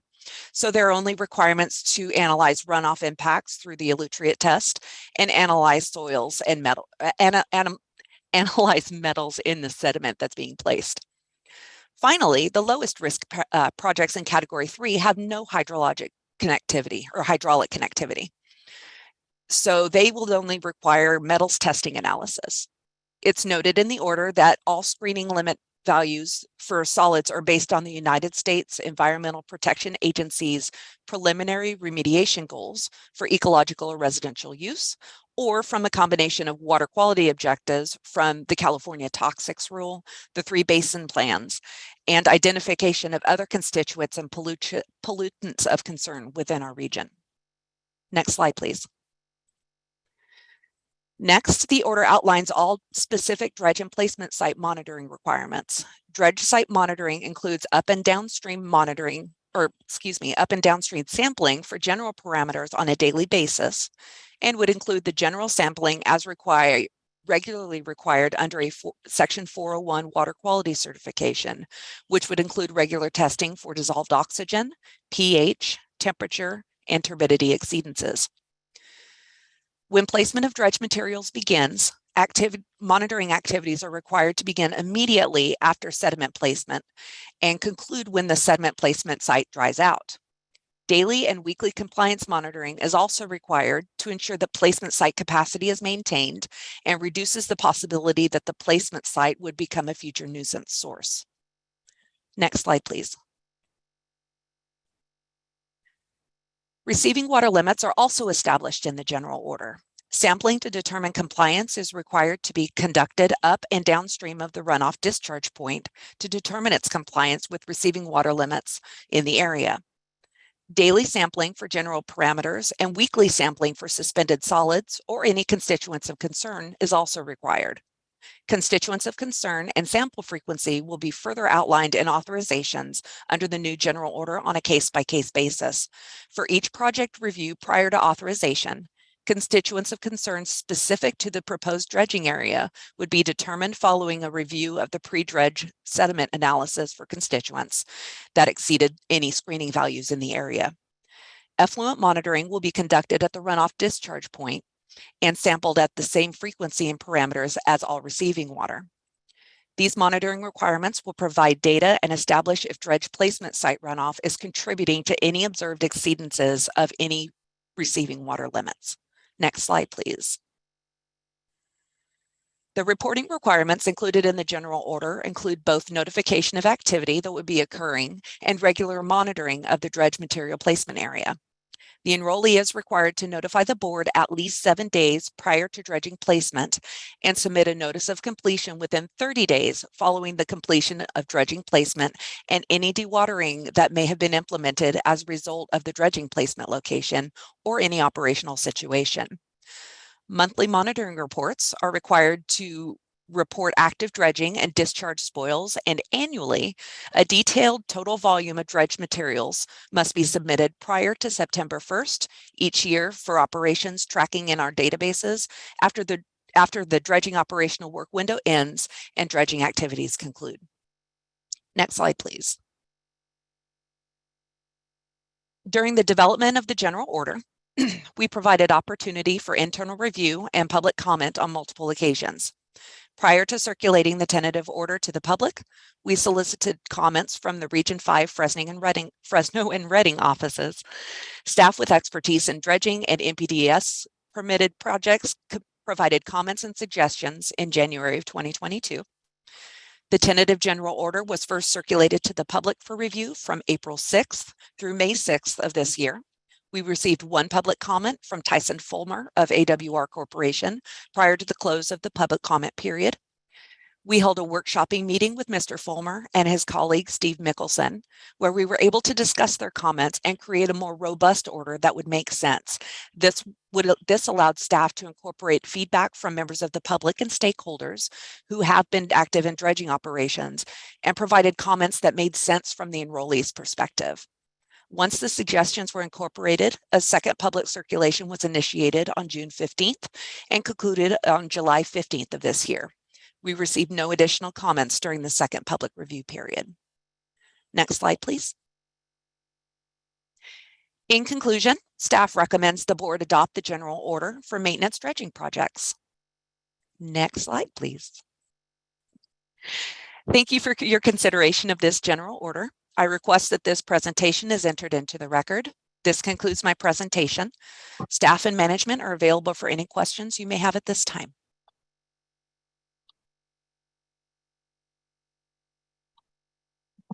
Fantastic. Thank you so much, Stephanie. And again, I thought it was important to put this agenda item in front of the board, even though we've had a lot of comments received on it, because this has been about what, 10, 15 years in the making. About that, yeah. Particular permit. So extraordinary amount of effort.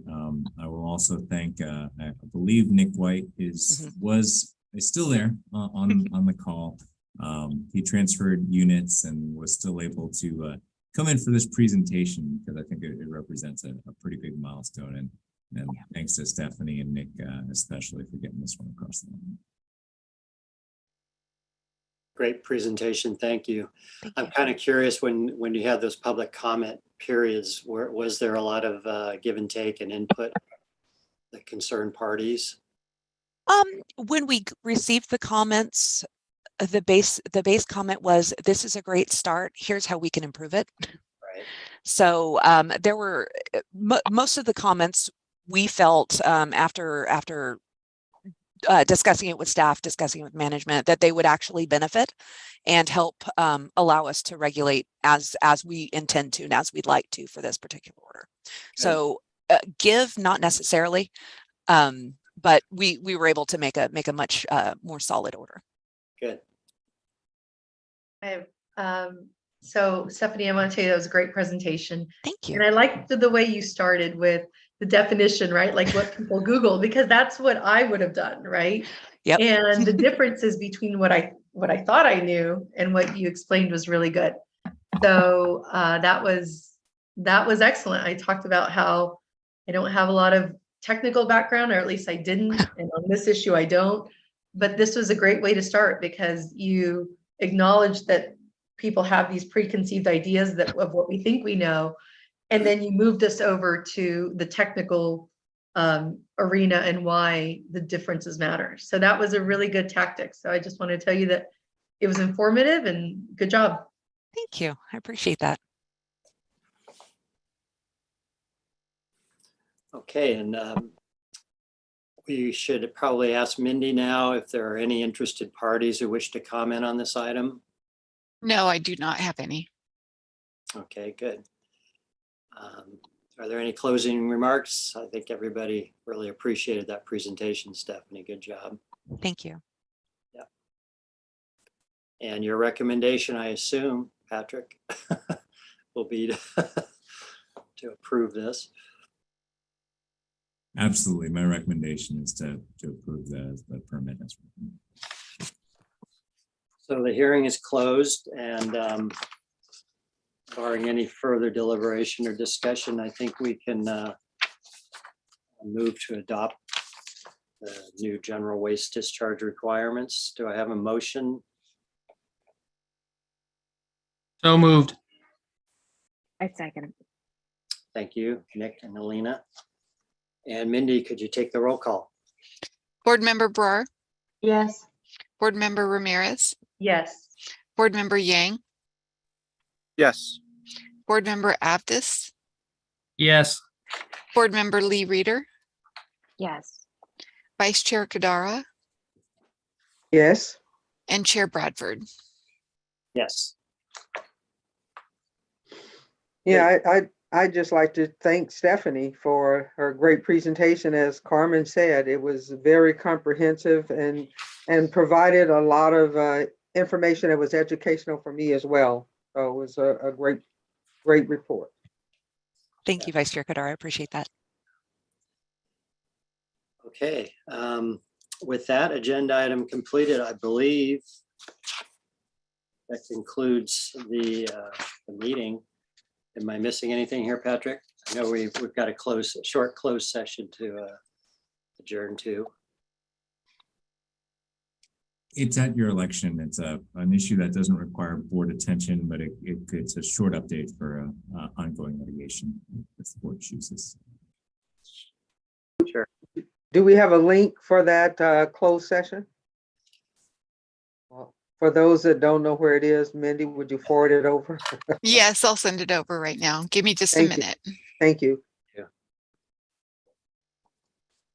And in the closed session, we will be discussing F under the litigation, which is the Valley Water Management Company case. It shouldn't take long. Thanks to everybody. Reconvene over there. Okay, thank you, everybody. I'm sorry, so am I ending the meeting or waiting for you to return?